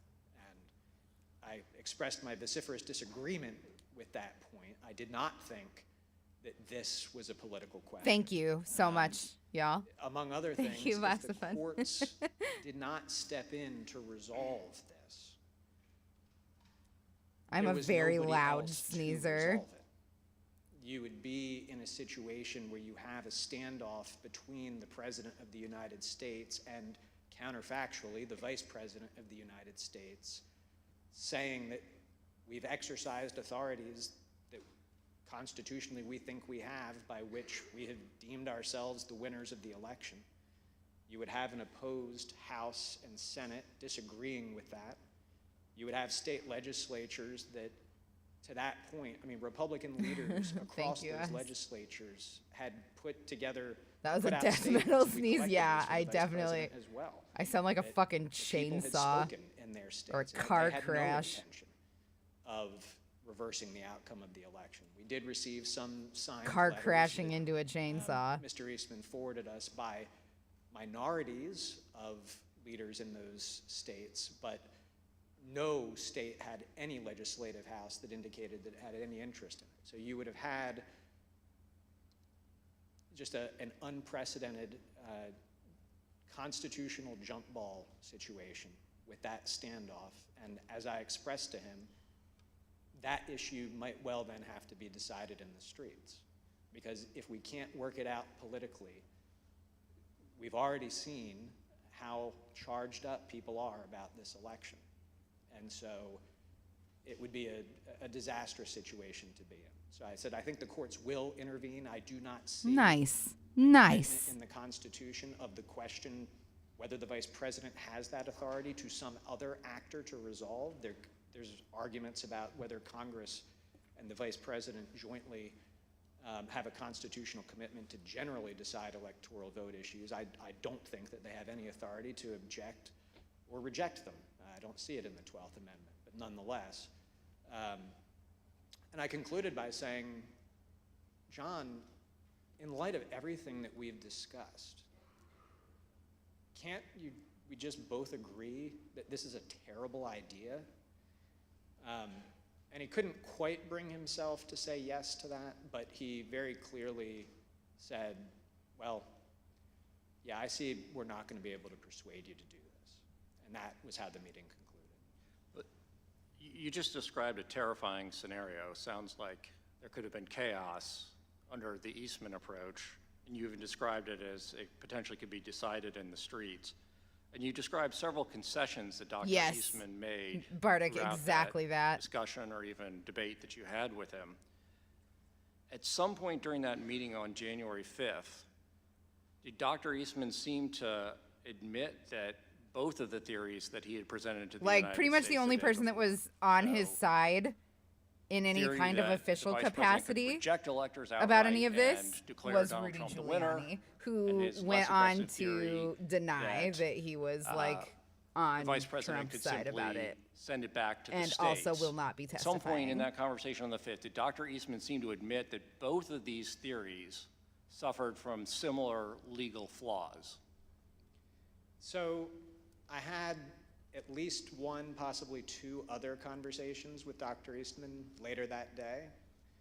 In the earlier meeting, we really were focused, because his request that he made had been reject the electors outright, on why that theory was wrong and why we certainly would not be doing that. Later that day, he pivoted back to, well, we hear you loud and clear, you're not going to reject. But remember last night, I said that there was this more prudent course where you could just send it back to the states. Would you be willing to do that? And during the course of our discussion about his renewed request that we consider that option, he fucking damn it. He put it, both Mr. Eastman and myself are graduates of the University of Chicago Law School, and he said, look, as graduates of that august institution, you and I will Hi, Reaper. How are mutually you? understand that the underlying legal theory of plenary vice presidential authority is what you have to get there, because this new theory, Definitely as a I was solid pointing out to 7, him, if I may say so or myself. the procedural theory, still violates several provisions of the Electoral Count Act, as he acknowledged. And the only way that you could ever be able to ignore several provisions of statutory law is if it was pretty clear that they were unconstitutional. And the only way they could be unconstitutional is if the vice president had the plenary authorities that were formed the basis for the reject the votes as well. So he acknowledged in those conversations Reaper, you're that the sweet. underlying legal theory was the same. He just thought that the send it back to the states option would be more politically Everywhere is a sex shop hoped if you're more palatable depraved to the vice enough. president for that reason. And in fact, when Dr. Eastman made this concession, during that meeting, IMHO. according to your earlier deposition, Dr. Eastman said, just between us, University of Chicago chickens. Is that right? I don't think that the University of Chicago is going to start a Chicago Chickens fundraiser. I don't know. There's no bravery in But yes, cruising that a is high the school. terminology that he used. He said, you know, just between us, Chicago. It's Chickens, J-Rods. Don't we attribute will it to me. understand, as lawyers who have studied the Constitution, that the underlying basis really is the same. I reserve the remainder of my time. Thank you, Mr. Wood. Mr. Jacob, the president and the vice president meet again on that same topic the next day, January 5th, correct? So after my extended meeting with Mr. Eastman that morning, during that time, the vice president had been back at his residence working on his statement to the nation that we released the next day. He got down to the White House some point between 1 o'clock and 2 o'clock as my meeting with Mr. Eastman was wrapping up. And when we, Mark Short and I never went over lucky. to meet with the vice president, and How are you today? actually, I we hope thought you're maybe we had good doing news. We okay. felt like we had Oh, sorry, defeated, J-Rod. Mr. Eastman, that he was sort of acknowledging that there was no there, but the vice I'll try to president keep was it then further from the. asked down to the Oval Office. and he went down to the Oval Office while Mark and I stayed back in the Vice President's office. You weren't in that meeting. Microphone. I was not. In the book Peril, journalists Bob Woodward and Robert Costa write that the president said, quote, "If these people say you have the power, wouldn't you want to?" The Hanging Vice in there, President never says, lucky. quote, Oh, fuck "I wouldn't me. want any one person to have that authority." Pissy about The this President shit. responds, "But That we're wouldn't it still almost be dealing cool with to have it, that that power?" people aren't behind bars Vice for President it. is reported to have said, "No, look, I've read Well, this. I mean, I guess don't see the American a way to do people it. I've that exhausted every participated, a option. bunch of them are. I've done everything I could and then some to find a way around this. It's simply not possible." The people that are My responsible for it, interpretation is no. though, will see To no which consequences, the it president says, seems. No, no, no. You don't understand, Mike. You can do this. I don't want to be your friend anymore if you don't do this. We asked Mark I Short don't about want this to during his be deposition. your friend anymore if you don't do understanding this, that I would said have, the President of the United States of America. in other conversations with the vice president, Baked Alaska he got acquitted. articulated to me that no, he wouldn't want that power bestowed upon any one person. Now he's like very smug in interviews. Same with Nick Fuentes. Mr. Jacob, did you, Mr. Short, and the vice president have a call later that day again with the president and Dr. Eastman? So, yes, we did. And what did Dr. Eastman request on that call? On that phone Kitty, call, kitty? which I believe was around 5 o'clock that afternoon, Mr. Eastman stated that he had heard us loud and clear that morning. We were not going to be rejecting electors, but would we be open to considering the other course that we had discussed on the 4th, which would be to suspend the joint session and request that state legislatures re-examine certification of the electoral votes. That same day, January 5th, the New York Times ran a story about the disagreement between the president and the vice president about whether the vice president could determine the outcome of the election. Even though the New York Times story was indisputably correct, Donald Trump denied it. Trump issued a statement claiming that the vice president had agreed that he could determine the outcome of the election, despite the fact that the vice president had consistently rejected that position. Let's look at what the president said. This is high school. in I his won't be your statement. friend anymore if you don't do. Yeah, that's what we've been saying, Haley Bear. Also, The New York welcome. Times Everybody make report sure that Haley regarding Bear comments feels welcome. Vice President Pence supposedly That's made to me exactly today what we've been is saying fake this news. whole day, is that this just sounds Never like said that. high school tactics. Vice President You guys and I keep are in seeing total agreement. evidence The of Vice me having a President has the crush on power my to act. partner. Me practicing my Jacob, Mallory How did the Vice Ambrose President's team signature. react to the statement from the President that the Vice President could take an active role in determining I'm also a the winner high of the schooler, presidential but election? also I didn't run for president of the United States, so so, there's the difference, I guess. We were shocked and disappointed because whoever Justice told Pence that he wouldn't put invite him that to his statement birthday out party. This is a was true thing. The categorically authors of Peril went on the Late Show. Oh no. Vice President's Chief of Staff Mark Short had an angry phone call with Trump campaign senior advisor Jason Miller about this statement. Here's what Mr. Short and Mr. Miller told the committee Holy about that shit. call. Okay. Tell me about the conversation you had with Jason. It was brief. I was irritated and expressed displeasure. I would with, be a statement that horrible could have gone president, out that but I would be a better president than misrepresented the Donald Vice Trump a President's million viewpoint times without over. consultation. I would. The statement says the vice president and I are in total I wouldn't agreement pretend to that the know vice shit I president has didn't the power to know. act. Is that I would incorrect? listen to my advisors.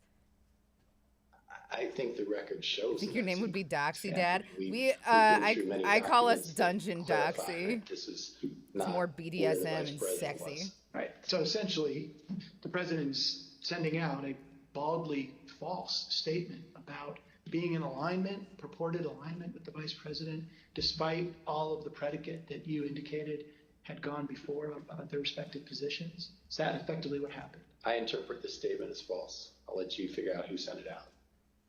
When Mark Short contacted you, Yeah, Never Lucky is on point over here. he was upset. Is that what you said? He clearly was not pleased. Tell us what he said. What's the process for putting out a statement for a meeting where only 2 people were in the room? Did he ask you to retract the statement? No, I think it went right to what's the process for putting out a statement for a meeting when only 2 people were in the room. And he clearly disagreed with the substance, though, right? Because he said the vice president doesn't agree with this. Trying to think what exactly he said. I mean, the tone was very clearly that he used some language to strongly infer that the vice president disagreed with that take, but I don't remember what that language was. Did he dictate this statement? He dictated most of it. I mean, typically on these, I might have a couple of wording suggestions, or maybe I, have a sentence or a rough framework or something of that. But I know with specificity on this one that it was me and him on the phone talking through it, and ultimately the way this came out was the way that he wanted to. The dispute between the president and the vice president had grown to the point where the vice president's chief of staff, Mark Short, was concerned that the president could, in Mr. Short's words, quote, lash out at the vice president on January 6th. In fact, Mr. Short was so concerned about it that he talked with the head of the vice president's Secret Service detail on January 5th. Here is Mr. Short. Caught hunting for cum on his former best friend Silva with a black light. Yeah, that shit is to make sure wild. The vice president's Secret Service wild. was aware that likely he's a pundit, as these disagreements became more public, but he's not a the president politician. Would, like he's lash out in some way. Politically motivated. After the recess, we will hear that Mark Short's concerns were justified. The vice president was in danger. Mr. Chairman, I reserve. Pursuant to the order of the committee of today, the chair declares the committee in recess for a period of approximately 10 minutes. Okay, everybody, get your snacks, get your water, stretch, touch your toes if you're able. We'll be back in 10 minutes.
The January 6th committee in a brief break now.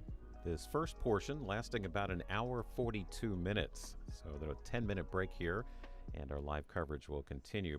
Members have been focusing on how former President Trump may have tried to pressure Vice President Pence into not certifying the 2020 presidential election results. Congressman Pete Aguilar leading the execution of this session. Live coverage, again, will continue when they reconvene shortly here on C-SPAN 3. And a reminder that the January 6th committee hearings and all C-SPAN programming is brought to you as a public service by the cable industry and these television companies, including Sparklight, WOW, and Verizon Fios. And again, reminding you that if you do have to step away from your TV today, you can continue watching the hearing on the go with C-SPAN Now, our free mobile video app.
committee will be in order. Gentleman from California, Mr. Aguilar, is recognized.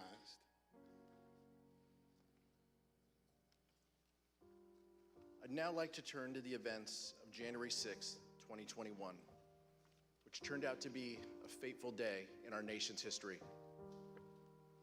Despite the fact that the Vice President consistently told the President that he did not have and would not want the power to decide the outcome of the presidential election, Donald Trump continued to pressure the Vice President, both publicly and privately. As you will hear, things reached a boiling point on January 6th, and the consequences were disastrous. In the middle of the night, on January 5th, into the morning of the 6th, around 1 a.m., President Trump tweeted at the Vice President, meaning that the comments in response to the President's tweet Hi, I'm back. would also show up Sorry, I on the Vice changed. President's Twitter feed. It's just hot. I forgot to get the fucking fan because I'm the worst. The tweet stated that the Vice President could, quote, come through for us and I send got it more back coffee to the too, States. so that's hype as fuck. Then around 8 a.m. on January 6th, President Trump again tweeted. This time, Honestly, does to say anybody that the want Vice to President fucking be here? Does could anybody send it back to want the to be States at a and, sedition hearing quote, for the greatest military power in the world? This is the time I don't. for extreme courage.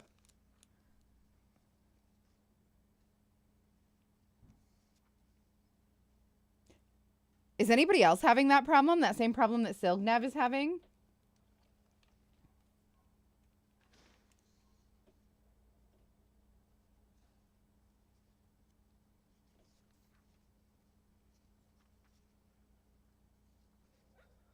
Mr. Short told us during his deposition that the Vice President started a meeting It's on definitely, January 6th. definitely the prayer. greatest military influence in the world. Here's what 100% Mr. without Short said. question.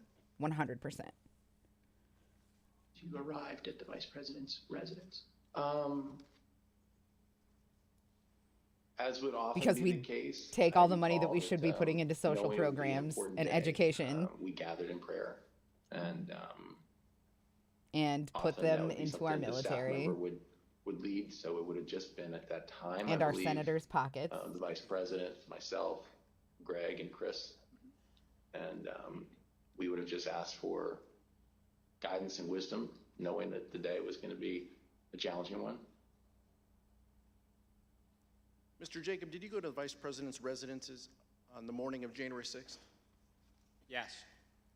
Who else was with you? Greatest isn't biggest, not amazing greatest. No, they're the Mark greatest. Short, They Devin O'Malley, our communications director. there's not a Chris Hodgson, single military in the our world that legislative would win a affairs war against the United States right now. And did the Vice President have a call with the President that morning? He did. Were you with the Vice President during the call? Not a true war. So we had been Like if somebody tried to invade the United States, they'd get putting erased. the Vice President had finalized his statement overnight. We were in the process of proofing it so that we could get that out. Greatest in size, not deed. Yeah, and that's true. We were told that a call had come in from Now that the you live in President. Canada, do you benefit from the Vice welfare President system? Nope. Stepped out of the room to take that call, and no staff went with him. Not for a lot of years. The President had several family members with him in the Oval that morning for that If call. I get sick, I go bankrupt. I'd like to show you what they and Even others though, told us like, select even committee about that not call, insured here, along with you never-before-seen spend photographs a lot of the less President on that call on from the National Archives.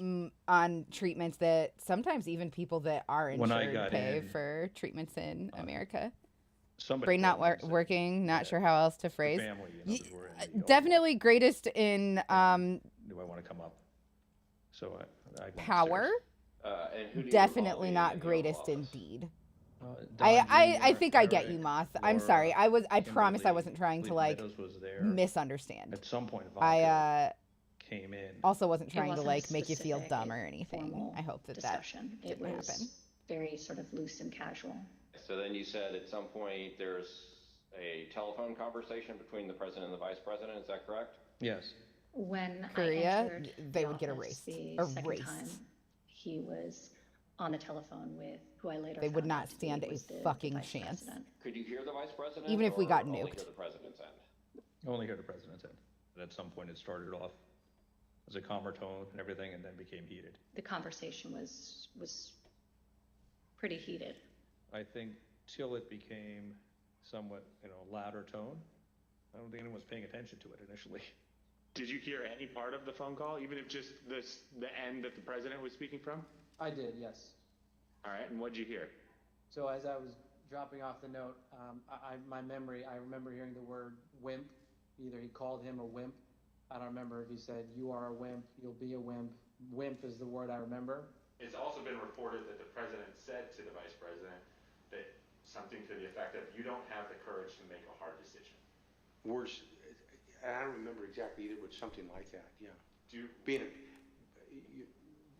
not talking. I wanted to go into the Air Force It was too. a different First, tone I than wanted to go I've into the taken, Marines, and then I found out that the vice president. Did Ms. Trump being as share short with as I you any was, more I would make a details good about what had pilot. So I was like, happened, I'll go into the or Air any Force, details and then about what happened in the Oval Office that morning? fell out of love her with my dad, country. had just had an upsetting conversation with the vice president. Do you recall anything about her demeanor, either during the meeting or when you encountered her? Yeah, in the Shardy's, office? I hold no love for. I'm embarrassed of remember the United States of specifically. I mean, America. I think I'm she embarrassed to be an American uncomfortable citizen. over the fact that there was obviously I don't think that bit of anyone would want to interaction take over between the two of America. them. What would they gain? Something to the Crippling effect, debt, this is- a the wording's shitload wrong. of resources. I made the wrong decision Like, 4 or 5 let's not years mince ago. words. And the word There are that she idiots running relayed this to you place, that the okay? President called the vice president. But it is a apologized for privileged being place to impolite, live. but do you It remember what she is said? like Her you father have called air conditioning. him. You have Word. water that comes to your house that is clean and drinkable.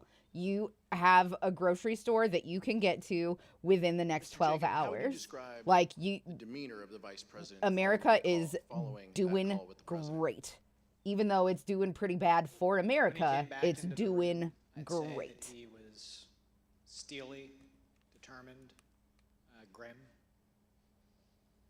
Kind of want to meet course, the alternate most timeline dangerous Marine part Doxy of though. what Donald Trump did Would on probably be the January same, just with 6th abs was and a couple of guns. what he did. Actually, honestly, I probably would have killed myself. As will be discussed If in I'm detail being fully honest, in a future hearing, having major our depressive disorder investigation found and anxiety the way that I early do, I don't think that I drafts would have of handled the January military 6th very well. Lips speech prepared for the president included no mention. I like it, of the vice biker. Good to see president, you. But the president revised it to include criticism of the vice president and then Allergic further to grass, ad-libbed. roots, trees, nature in general. Here's So in what a the survival president situation, said I wouldn't be on able January to 6th eat or be outside. after his Yeah. call with Vice President Pence. I hope Mike is going to do the right thing. I hope so. I hope so. Because if Mike Pence does the right thing, we win the election. All Vice President Pence has to The do amount of hidden wealth is too. send Don't it back forget to all the of the states absolutely to massive stockpiles all over the recertify. U.S. Yeah. And we Not so fun become fact, gunners have one of the president, and you highest are the cancer rates because happiest of the radiation from the guns and ammo in planes. Not shocked to hear that. And I just spoke to Mike. I said, Mike, that doesn't think take he courage. stuffs his What gloves. takes courage is I- to do nothing. I wouldn't be That surprised takes to courage. find that And out. then we're stuck with a president who lost the election by a lot, and we have to live with that for 4 more years. We're just not going to let that happen. And Mike Pence is going to have to come through for us. And if he doesn't, that will be a sad day for our country. And they want to recertify their votes. They want to recertify. But the only way that can happen is if Mike Pence agrees to send it back. So I hope Mike has the courage to do what he has to do. And I hope he doesn't listen to the rhinos and the stupid people that he's listening to. Of course, we all know what happened next. I can't President's believe that words had an 40% of the effect. country back that fucking President Trump's idiot. supporters became angry. When the vice president issued his public letter, I the cannot crowd at the believe that. Capitol erupted in anger. The rioters, who had erected makeshift gallows, began chanting, "Hang Mike Pence." 40% of the country just Testimony in our investigation rejects has made reality clear outright. What the target of the rioters' ire was: Vice President Mike Pence. POV waiting for a bundle of socks to Rioters fall out of breached the Trump's Capitol trouser leg. At Ugh. 2:13 p.m. Can you believe that he fucking... Can you believe that he bragged about his penis size? Like, while on a campaign trail? Believe me, I have nothing to worry about in that department. Fuck you. Now let's take a look Nobody at what wants was to going think on about at your the White House at disgusting this time. orange penis.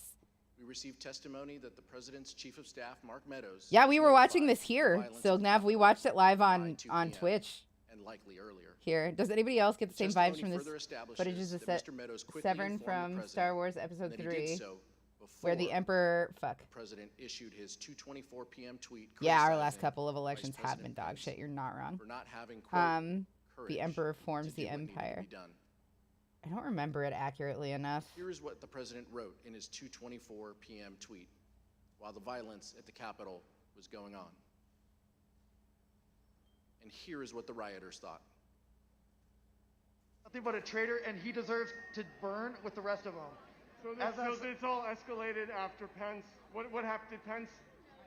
Pence didn't do what we wanted. I'm gonna let you guys in on a secret right now. Size Yep, does that's when we not marched on the matter. Capitol.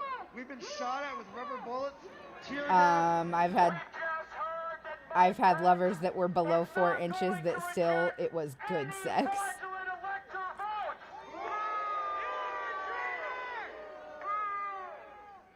That's right. You heard it here first. Mike Pence has betrayed the United States of America. You, Mike Pence. Mike Pence has betrayed this president, and he has betrayed the people of the United States, and we will never, ever forget. It's real simple. Pence betrayed us, which apparently Get out of everybody here, knew he right-wing was going Amy to, Schumer. Nobody and the president cares. mentioned it like 5 times when he talked. You can go back and watch the president's video. A lot of this footage is never before seen. There's 4 million people coming in, so there's a lot of control. We love you guys. We love the cops. It's only a matter of time. Justice is coming. Although the president's chief of staff, Mark Meadows, has refused to testify before this committee, Mr. Meadows' aide, Ben Williamson, and White House Deputy Press Secretary Sarah Matthews testified that Mr. Meadows went to the dining room near the Oval Office to tell the president about the violence at the Capitol before the president's 2:24 p.m. tweet. In future hearings, That's you'll hear very more damning. about exactly what was happening in the White House at that time. But here is what some White House staff told the Select Committee. Imagine being a worse You know where he version of went? Amy Schumer. Yes, I followed him down the hallway, and I followed him into the outer Oval corridor, which is the hallway between the Oval Office hallway and the outer. What Oval happened to the section majority of your Oval channel point redemptions? I'm reworking them. We're not a corridor D&D hallway. channel anymore, so most of them don't make sense to have. Saw him walk into outer Oval. I maybe took a step into outer Oval and then left. And I don't know where he went outside of that, but it looked like he was headed in the direction of the Oval Office. You know, we had all talked about at that point about how it was bad and the situation was getting out of hand. And I know Ben Williamson and I were conferring, and we thought that the president needed to tweet something immediately. Oh yeah, I will bring back And, Stretch. I I just think keep when forgetting to. Kaylee gave us that order. of Anytime don't I say remember anything to, the I'm media, always like in an outfit that I don't told her that I thought the want to president stretch needed in front of tweet camera something. on, you know what I mean? And then. But I will turn that back on. I It's a good one to remember, have. Blood clots then I are remember the enemy. getting a notification on my phone, and I was sitting in a room with Roma and Ben, and we all got a notification. So we knew it was a tweet from the president, and we looked down, and it was a tweet about Mike Pence. I believe I had sent him a text saying that we may want to put out some sort of I've statement. never heard of those, Alec. Because the situation was getting a little hairy over at the Capitol. And then it was common for, after I would text him, I I'm would just sorry, go down like in Biker. and see him in person. You went down to speak with Mark Meadows after this. What was that conversation? Very brief. I went down and told him the same thing I have in the text that I can recall. And I That don't is the remember best anything that was D&D said, channel on between YouTube. us Don't other at than me. I told him that, and to my recollection, he immediately got up and left his office. I'll come up with another big ticket one that will be fun. Our investigation like in Biker, I found that promise. immediately after the president's 2:24 p.m. tweet, the crowds both outside the Capitol and inside the Capitol surged. The crowds inside the Capitol were able to overwhelm the law enforcement presence, and the vice president was quickly evacuated from his ceremonial Senate office to a secure location within the Capitol complex.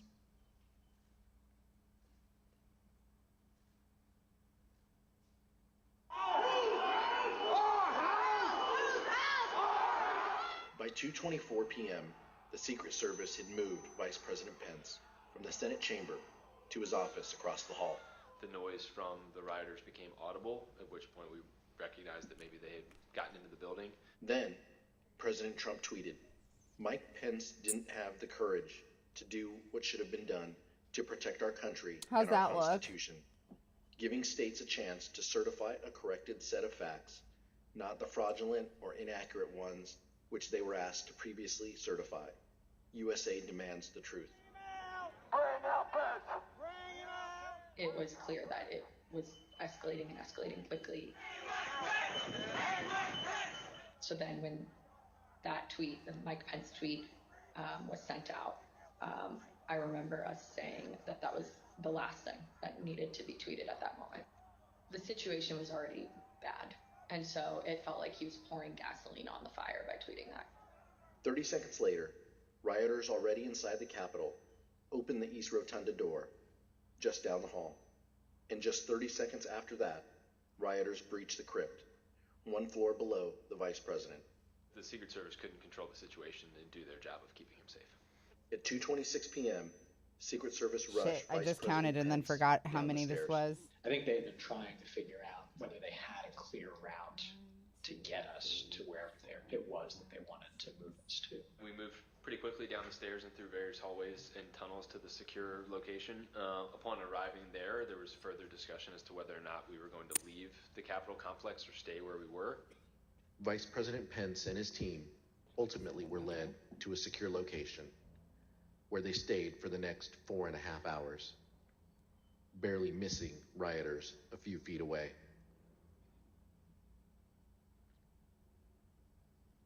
Approximately 40 feet. That's all there was. 40 feet between the vice president 40 and the mob. feet. Mr. Jacob, you were there, seeing that for the first time. Does it surprise you to see how close the mob was to the evacuation route that you took? The 40 feet is the distance from me to you, roughly. I could hear the din of the rioters in the building while we moved, but I don't think I was aware that they were as close as that. Make no mistake about the fact that the vice president's life was in danger. A recent court filing by the Absolutely. Department of Justice explains Motherfuckers threw up a confidential informant from the Proud Boys guillotine? told the FBI the Proud Boys and a would gallows, kill not a Mike Pence guillotine. if given a chance. Ruby Gloom, what a fun name. Hi, welcome. Everybody The make FBI sure affidavit that refers to as W1 Ruby feels stated welcome. that other members of the group I talked about absolutely things will they did that hydrate. day, Thanks for looking out for me. and they said that anyone they got their hands on, they would have killed, including Nancy Pelosi. Sorry, I can't W1 further see stated that those members of the Proud Boys said that they would have killed Mike Pence if given a chance. right now. I can't see the redemptions right now, so you'll have to let me Congressional know. leaders and others were evacuated from the Capitol complex during the attack. We'd like to show you what happened after the vice president was evacuated. Jesus, this is a bad look. You're not wrong. Select Committee has obtained never-before-seen photos from the National Archives that show Vice President Pence sheltering in a secure underground location. I'm so sorry. That was a as very rioters sloppy, overwhelmed the slurpy Capitol. drink. I apologize. At 4:19 p.m., Vice President Pence is seen looking at a tweet the president had just sent, a tweet asking the rioters to leave the Capitol. After 4.5 hours spent on working to restore order, the Vice President returned to the Senate floor to continue the certification of electors. So Vice President Pence was a focus of the violent attack. Mr. Jacob, did the Vice President leave the Capitol complex during the attack? He did not. Can you please explain why the Vice President refused to leave the Capitol complex? When we got down to the secure location, the Secret Service directed us to get into the cars, which I did, and then I noticed that the Vice President had not. So I got out of the car that I had gotten into, and I understood that the Vice President had refused to get into the car. The head of his Secret Service detail, Tim, had said, "I assure you we're not going to drive out of the building without your permission." And the Vice President had said something to the effect of, "Tim, I know you, I trust you, but you're not the one behind the wheel." And the Vice President did not want to take any chance that the world would see the Vice President of the United States fleeing the United States Capitol. He was determined that we would complete the work that we had set out to do that day, that it was his constitutional duty to see through, and that the rioters who had breached the Capitol would not have the satisfaction of disrupting the proceedings beyond the day on which they were supposed to be completed. Let me see if I understand this right. You were told to get in the cars, and how many of the Vice President's staff got in the cars while he did not? Most of us. During our investigation, we received testimony that while the Vice President was in a secure location within the Capitol complex, he continued the business of government. We understand that the Vice President reached out to congressional leaders. Like Thank Acting goodness he Secretary made of that one Defense singular and others decision. to Thank check on their goodness he safety did. and to address the growing crisis. In addition, the Vice President's chief I of staff, also Mark hate him Short, for what made it's several worth. calls to senior government officials. I Here's hate Mr. everybody Short's on the testimony Trump regarding cabinet. his call with Representative Kevin McCarthy. He indicated that he had had some conversation. I don't recall whether it was with the president or with somebody at the White House, but I think he'd expressed frustration that not taking the circumstances seriously as they should at that moment. So Mr. McCarthy indicated he'd been in touch with someone at the White House, and he conveyed to you that they weren't taking this as seriously as they should. You have to answer yes or no. Yes. Okay. While the Vice President made several calls to check on the safety of others, it was his own life that was in great danger. Mr. Jacob, did Donald Trump ever call the Vice President to check on his safety? He did not. Mr. Jacob, how did Vice President Pence and Mrs. Pence react to that? With frustration. Mr. Jacob, immediately before you and the Vice President were evacuated to a secure location within the Capitol, you hit send on an email to John Eastman explaining why his legal theory about the Vice President's role was wrong. You ended your email by stating that, quote, "Thanks to your bullshit, we are now under siege." We'll take a look at that email. Now, Dr. Eastman replied, and this is hard to believe, but his reply back to you was, "The siege is because you and your boss," presumably referring to the Vice President of the United States, "did not do what was necessary to allow this to be aired in a public way so the American people can see for themselves what happened." Mr. Jacob, later that day you wrote again to Dr. Eastman. Let's show that email on the screen. In that email, you wrote, and I quote, "Did you advise the President that in your professional judgment, the Vice President does not have the power to decide things unilaterally?" And you ended that email saying, "It does not appear that the President ever got the memo." Dr. Eastman then replied, "He's been so advised." And he ends his email with, quote, "But you know him. Once he gets something in his head, I have to redo all of that. It's hard to get him to change course," close quote. Mr. Just Jacob, when Dr. Eastman wrote, "Once he but gets something in still his head, it's pain hard to get in my him ass. to change course," did you understand the he in that email to refer to the President of the United States? I did. And Mr. Jacob, did you hear from Dr. Eastman further after the riot had been quelled? And if so, what did he ask? Late that evening, after the joint session had been reconvened, the Vice President had given a statement to the nation saying that violence was not going to win, freedom wins, and that the people were going to get back to doing their work. Later that evening, Mr. Eastman emailed me to point out that, in his view, the Vice President's speech to the nation violated the Electoral Count Act, that the Electoral Count Act had been violated because the debate on Arizona had not been completed in 2 hours. Of course, it couldn't be since there was an intervening riot of several hours. And that the speeches that the majority and minority leaders had been allowed to make also violated the Electoral Count Act because they hadn't been counted against the debate time. And then he implored me, now that we have established that the Electoral Count Act isn't so sacrosanct as you have made it out to be, I implore you one last time, can the Vice President please do what we've been asking him to do these last 2 days? Suspend the joint session, send it back to the states. And we'll show you the text of that email, which Dr. Eastman wrote at 11:44 p.m. on January 6th. So after the attack on the Capitol and after law enforcement had secured the Capitol, he still wrote, as you described, quote, "So now that the precedent has been set that the Electoral Count Act is not quite so sacrosanct as was previously claimed, I implore you to consider one more relatively minor violation and adjourn for 10 days to allow the legislatures to finish their investigations." So even after the attack on the Capitol had been quelled, Dr. Eastman requested, in writing no less, that the Vice President violate We the welcome law any by wisdoms from delaying your the kitty cat. certification and sending the question back to the states. Is that correct, Mr. Jacob? It is. Did you eventually share Dr. Eastman's proposal with Vice President Pence?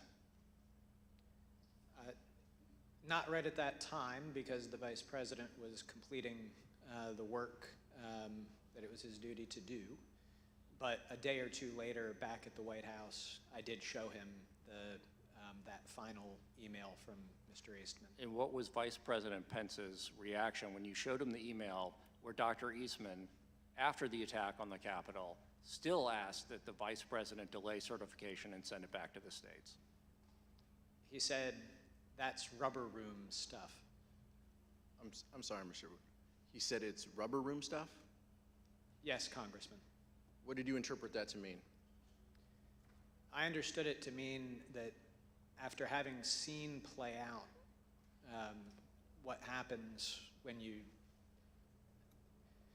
convince people that there is a decision to be made in the Capitol legitimately about who is to be the president and the consequences of that, that he was still pushing us to do what he had been asking us to do for the previous 2 days, that is a good kitty certifiably kitty. crazy. We know that the Vice President did not do what Dr. Eastman requested because he presided over the completion of the counting of electoral votes late in that evening. Number of electors appointed to vote for President of the Ahmad, United thank you States so much is for the follow. I 538. appreciate it very much. Within that whole Welcome. number, a majority is 270. See you later, Wicked Storm. The Have a votes good for one. President of the United States are as follows. Joseph R. Biden, Jr. of the state of Delaware has received 306 votes. He Donald would J. fucking Trump come of the from state of Florida Delaware, has received 232 the United votes. States' most The whole number absolutely of nothing electors state. appointed to It's vote worse for than Vice Wyoming. President of the United States is 538. Within that whole number, a majority is 270. The votes for Vice President of the United States are as follows. Kamala D. Harris of the state of California has received 306 votes. Michael R. Pence of the state of Indiana has received 232 votes. The announcement of the state of the vote by the President of the Senate shall be deemed a sufficient declaration of the persons elected President and Vice President of the United States. each for the term beginning on the 20th day of January, 2021, and shall be entered together with the list of the votes on the journals of the Senate and the House of Representatives.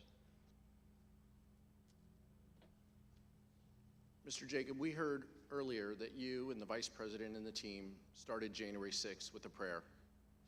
You faced a lot of danger that day. And this is a personal question. But how did your faith I've been guide getting you a on fuck January ton 6th? of spam calls lately. I think somebody used my phone number to sign up for something. My faith really sustained me through it. I, down in the secure location, pulled out my Bible, read through it. Why is this part of a sedition hearing? Took great comfort. Keep your perverted fucking religion out Daniel of this. 6 was where I went, and in Daniel 6, Nobody should care about this even remotely. Daniel has become the second in command of This is Babylon, disgusting. a pagan nation, but he completely faithfully serves. He refuses an order from the king that he cannot follow, and he does his duty consistent with his oath to God. And I felt that that's what had played out that day. It spoke to you. Yes. At the end of the day, Mark Short no. sent the Vice President a text message with a Bible verse. Here's what he told the Select Committee.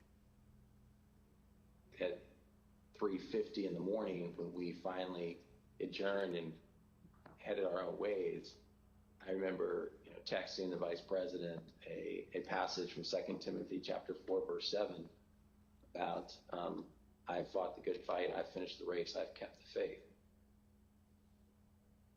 He started his day with a prayer and ended his day with a Bible verse. I've fought the good fight, I've finished the race, I've kept the faith. We'll be here, Ma. This is infuriating to me. White House that they're Attorney talking about religion Eric during Hirschman this. testified that the next day, January 7th, Religion has received a no call place from in our Dr. Eastman. fucking courts. Here is Mr. Hirschman's account of that call. The day after, Eastman, I don't remember why he called me. Unless we're talking about a hate crime.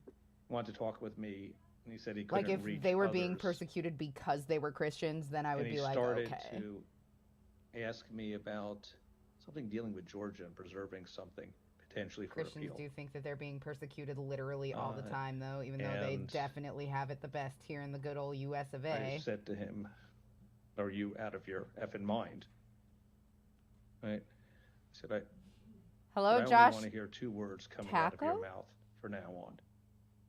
Orderly. How are you? I'm so sorry if I said that wrong. I wanna Welcome. hear Everybody any make sure other that effing words Josh coming feels out of your welcome. mouth, no matter what, other than orderly transition, repeat those words to me. And I screamed What at did him. he say? Eventually he said, orderly transition. I said, good, John. Hello? Now I'm going to give you the best free legal advice you're ever getting in your life. Get a great effing criminal defense lawyer. You're going to need it. And then I hung up on him. In fact, just a few days later, Dr. Eastman emailed Rudy Giuliani and requested that he be included on a list of potential recipients of a presidential pardon. Dr. Eastman's email stated, quote, "I've decided that I should be on the pardon list, if that is still in the works." Dr. Eastman did not receive his presidential pardon. So let's see what Dr. Eastman did as a result when he was deposed by this committee. Imagine if they were asking someone if they I pulled assert my out Fifth another holy Amendment book right other than the Bible to against, help them being through. Would compelled love to to see the witness reaction to against that. myself. Yeah, Did the absolutely. And Trump legal also, team welcome, ask you to prepare Katie a Appa. memorandum regarding the Vice I President's think role that's in just my counting guess. electoral votes Please correct me if I'm wrong. Also, everybody make sure that Katie Appa feels Dr. welcome. Eastman, did you advise the President of the United States Thanks the for Vice choosing President us could today. reject electors from 7 states? There are a lot of declare streams the that you could President be has at, been and reelected? it's sick that you chose ours. Dr. Eastman, the first sentence of the memo starts off by saying 7 states have transmitted dual slates of electors to the President of the Senate. Is that statement in this memo true? Fifth. Did President Trump authorize you to discuss publicly your January 4th, 2021 conversation with him? Fifth.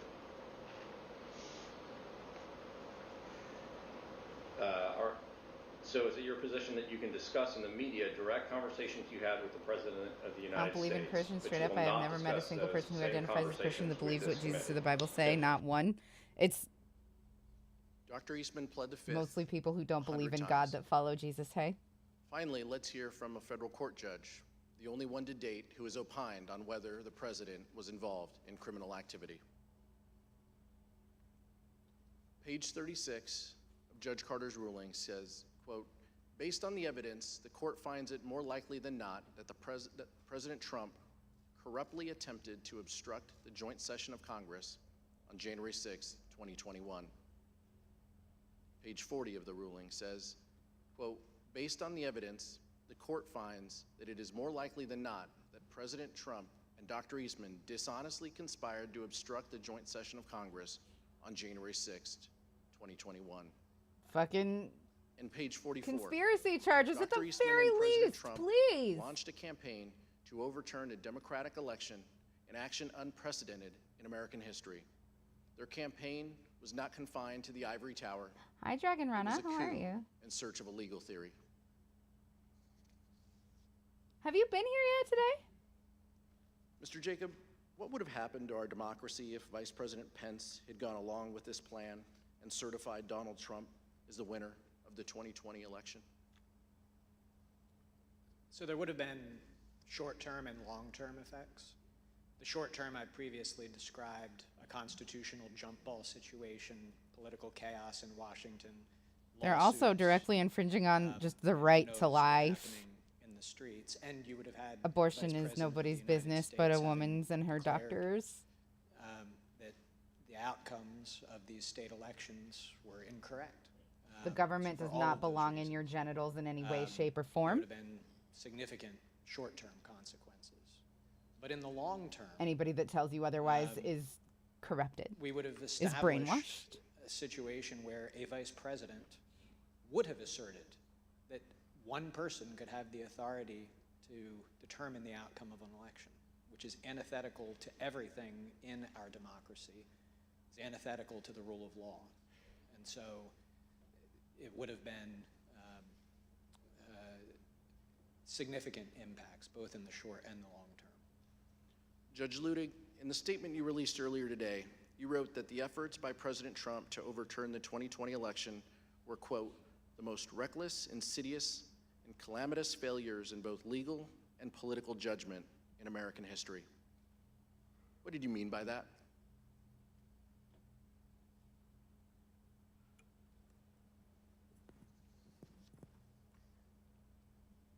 Exactly what I said, Congressman.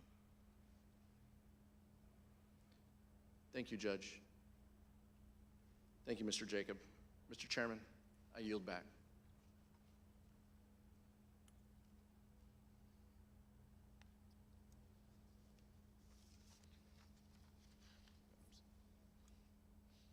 Gentlemen. I'm sorry, Mr. Chairman. I want that back.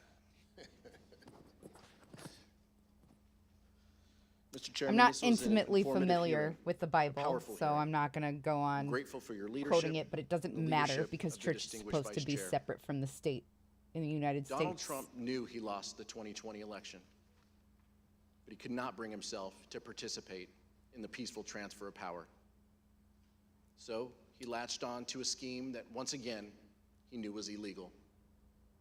And when the vice president refused to go along with it, he unleashed a violent mob against him. When we began, I asked how we got to this place. And I think the answer to that question starts with the fact that people in positions of power put their political party before their country. It cannot be allowed to continue. Well said. I'll yield back now, Mr. Chairman. Thank you very much. Without objection, the chair recognizes the gentlewoman from Wyoming, Ms. Cheney, for a closing statement. Thank you very much, Mr. Chairman. Thank you to my colleague, Representative Aguilar, and thank you very much to our witnesses today, Mr. Jacob and Judge Ludig. Thank you for being here with us. We have seen so far in our hearings that President Trump knew that his claims of a stolen election were false. You have seen that I knew that Mike Pence could not legally refuse to count electoral votes.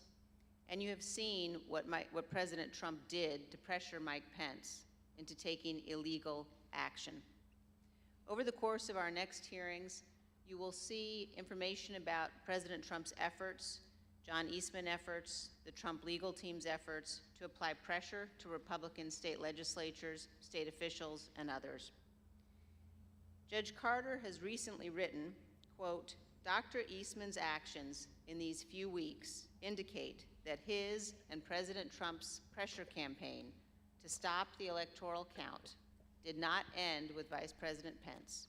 It targeted every tier of federal and state elected officials.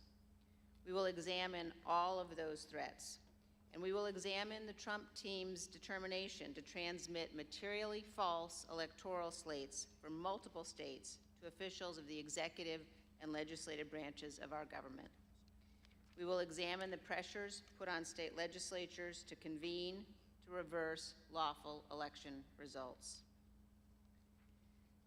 An honorable man receiving the information and advice that Mr. Trump received from his campaign experts and his staff, a man who loved his country more than himself, would have conceded this election. Indeed, we know that a number of President Trump's closest aides urged him to do so. This committee will address all of these issues in greater detail in the coming weeks. Mr. Chairman, I yield back. Young lady yields back. Judge Ludick and Mr. Jacob, our nation owes you a great debt for your knowledge, integrity, and your loyalty to our Constitution. You and Vice President Pence are exactly the people our nation needed at a critical time. You had the courage to do what was right. In the weeks leading up to January 6th, many people failed this test when they had to choose between their oath to the country or the demands of Donald Trump. But there were others who, like you, stood tall in the face of intimidation and put our democracy first. I'm definitely going to be doing this the part off judges who stream. rejected Well, this bogus choker claims, is done. I just need to add the strings to it, Senior which is Justice going to be Department a officials foundation chain stood of up 40 going out this way, then slip stitching back down, and then slip stitching back down this way, and making another one this way and back, and then it'll be done. There are some who think the danger has passed, that even though there were violence and a corrupt attempt to overturn the presidential election, the system worked. I look at it another way. Our system nearly failed and our democratic foundation destroyed, but for people like you. Judge Ludick, I want to give you an opportunity to share your thoughts on the ongoing threat. You've written the clear and present danger to our democracy. Now is that former President Donald Trump and other political allies appear prepared to seize the presidency in 2024 if Mr. Trump or one of his anointed candidates is not elected by the American people. What do you mean by this?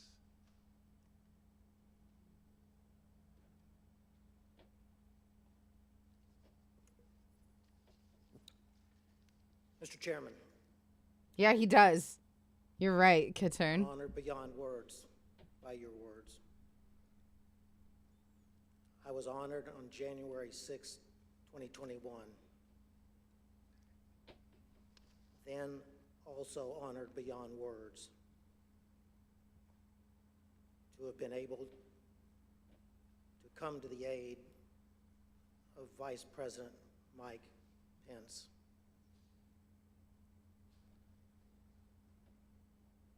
I prayed that day, just like the Vice President prayed that day. I believe we may have prayed the same prayer to the same God. I prayed that same prayer with my wife this morning before I came. Yeah, never lucky. I think that he is recovering from something, like a stroke or something that made it difficult for him to speak. As you said,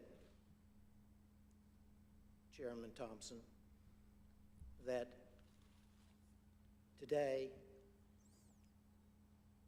almost 2 years after that fateful day in January 2021, that still Donald Trump and his allies and supporters. He sounds a lot like a patient that lived at the nursing home I worked at for a while 100 years ago, that had emphysema. He might have emphysema, but like typically people with emphysema have like an oxygen tank and stuff on them. That's not because, and I'm not seeing that, of what happened on January 6th. It's because to this very day, the former president, his allies and supporters pledge that in the presidential election of 2024, perhaps, Moth, a lot of people that the former president have health struggles and stuff like to his anointed, like feel rude for having needs. It's so weird. As the Republican Party presidential candidate were to lose that election, that they would attempt to overturn that 2024 election in the same way that they attempted to overturn the 2020 election, but succeed in 2024 where they failed in 2020. I don't speak those words lightly. I would have never spoken those words ever in my life, except that that's what the former president and his allies are telling us. As I said in that New York Times op-ed, wherein I was speaking about the Electoral Count Act of 1887, the former president and his allies are executing that blueprint for 2024 in open. Can't expect this to be shorter. I feel bad. I promise I'm not trying to be like an ableist prick or anything, but he's taken a while to say stuff, so I will get back to crocheting. I repeat, I would have never uttered one single one of those words unless the former president and his allies were candidly and proudly speaking those exact words to America. Chairman, thank you for the opportunity to appear here today for these proceedings. Thank you again, Judge Ludick. As a part of the Select Committee's charge to make recommendations that are informed by other investigative findings, we will be reviewing the views shared by Judge Ludick and other experts on potential improvements to the Electoral Count Act, among a range of other initiatives. I know the information. Yeah, it's probably important to rework that if people think they can get away with this shit, hey? The idea that a president of the United States would orchestrate a scheme to stay in power after the people have voted him out of office. We're able to present this information because so many witnesses have cooperated with our probe. This is literally the reason that one of the reasons that we hate Vladimir Putin is because he pulls shit like this. I ask those who might be on the fence about cooperating to reach out to us. The committee's website address is being displayed behind me, january6.house.gov. There you can view the evidence we presented in our hearings and find a tip line to submit any information you might think would be helpful for our investigation. I legitimately would listen to this dude read a cookbook. I love the way this man talks. Send us what you think. And I thank those who sent us evidence for their bravery and patriotism. Without objections, members will be permitted 10 business days to submit statements for the record, including opening remarks and additional questions for the witnesses.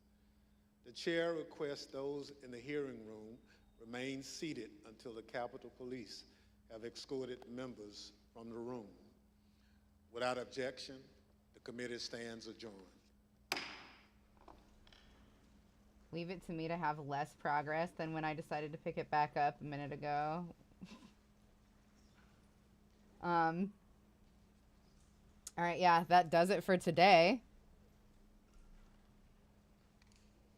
It is Southern, yeah, he's from Mississippi. Mississippi and Louisiana are my favorite Southern accents. I love them so much. All right, guys, a lot to unpack there. We saw actual evidence of people committing sedition. Like, I don't know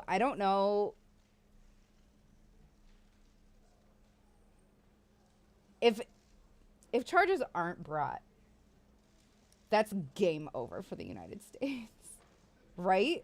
Like, we cannot trust our government if these people do not end up being punished for sedition, even though the people that they convinced, the people that they lied to, the people that they fucking lied to and whipped into a frenzy enough to storm the Capitol building of our country are in jail. A lot of them are serving prison terms, you guys. Like, a lot of them are right now sitting in prison. If none of these officials get that same kind of treatment, then we are just being told that government officials are above the law, and that's it for the country. That's the end of trust for this country. They were still, the president and John Eastman were still pressuring Mike Pence to somehow violate the Constitution. I kind of want to hear what this person has to say, actually. You know, putting the details of that. Not in love with NBC, but it's not the worst source. For fear he's going to except for Baked Alaska. I mean, he's a rich white guy.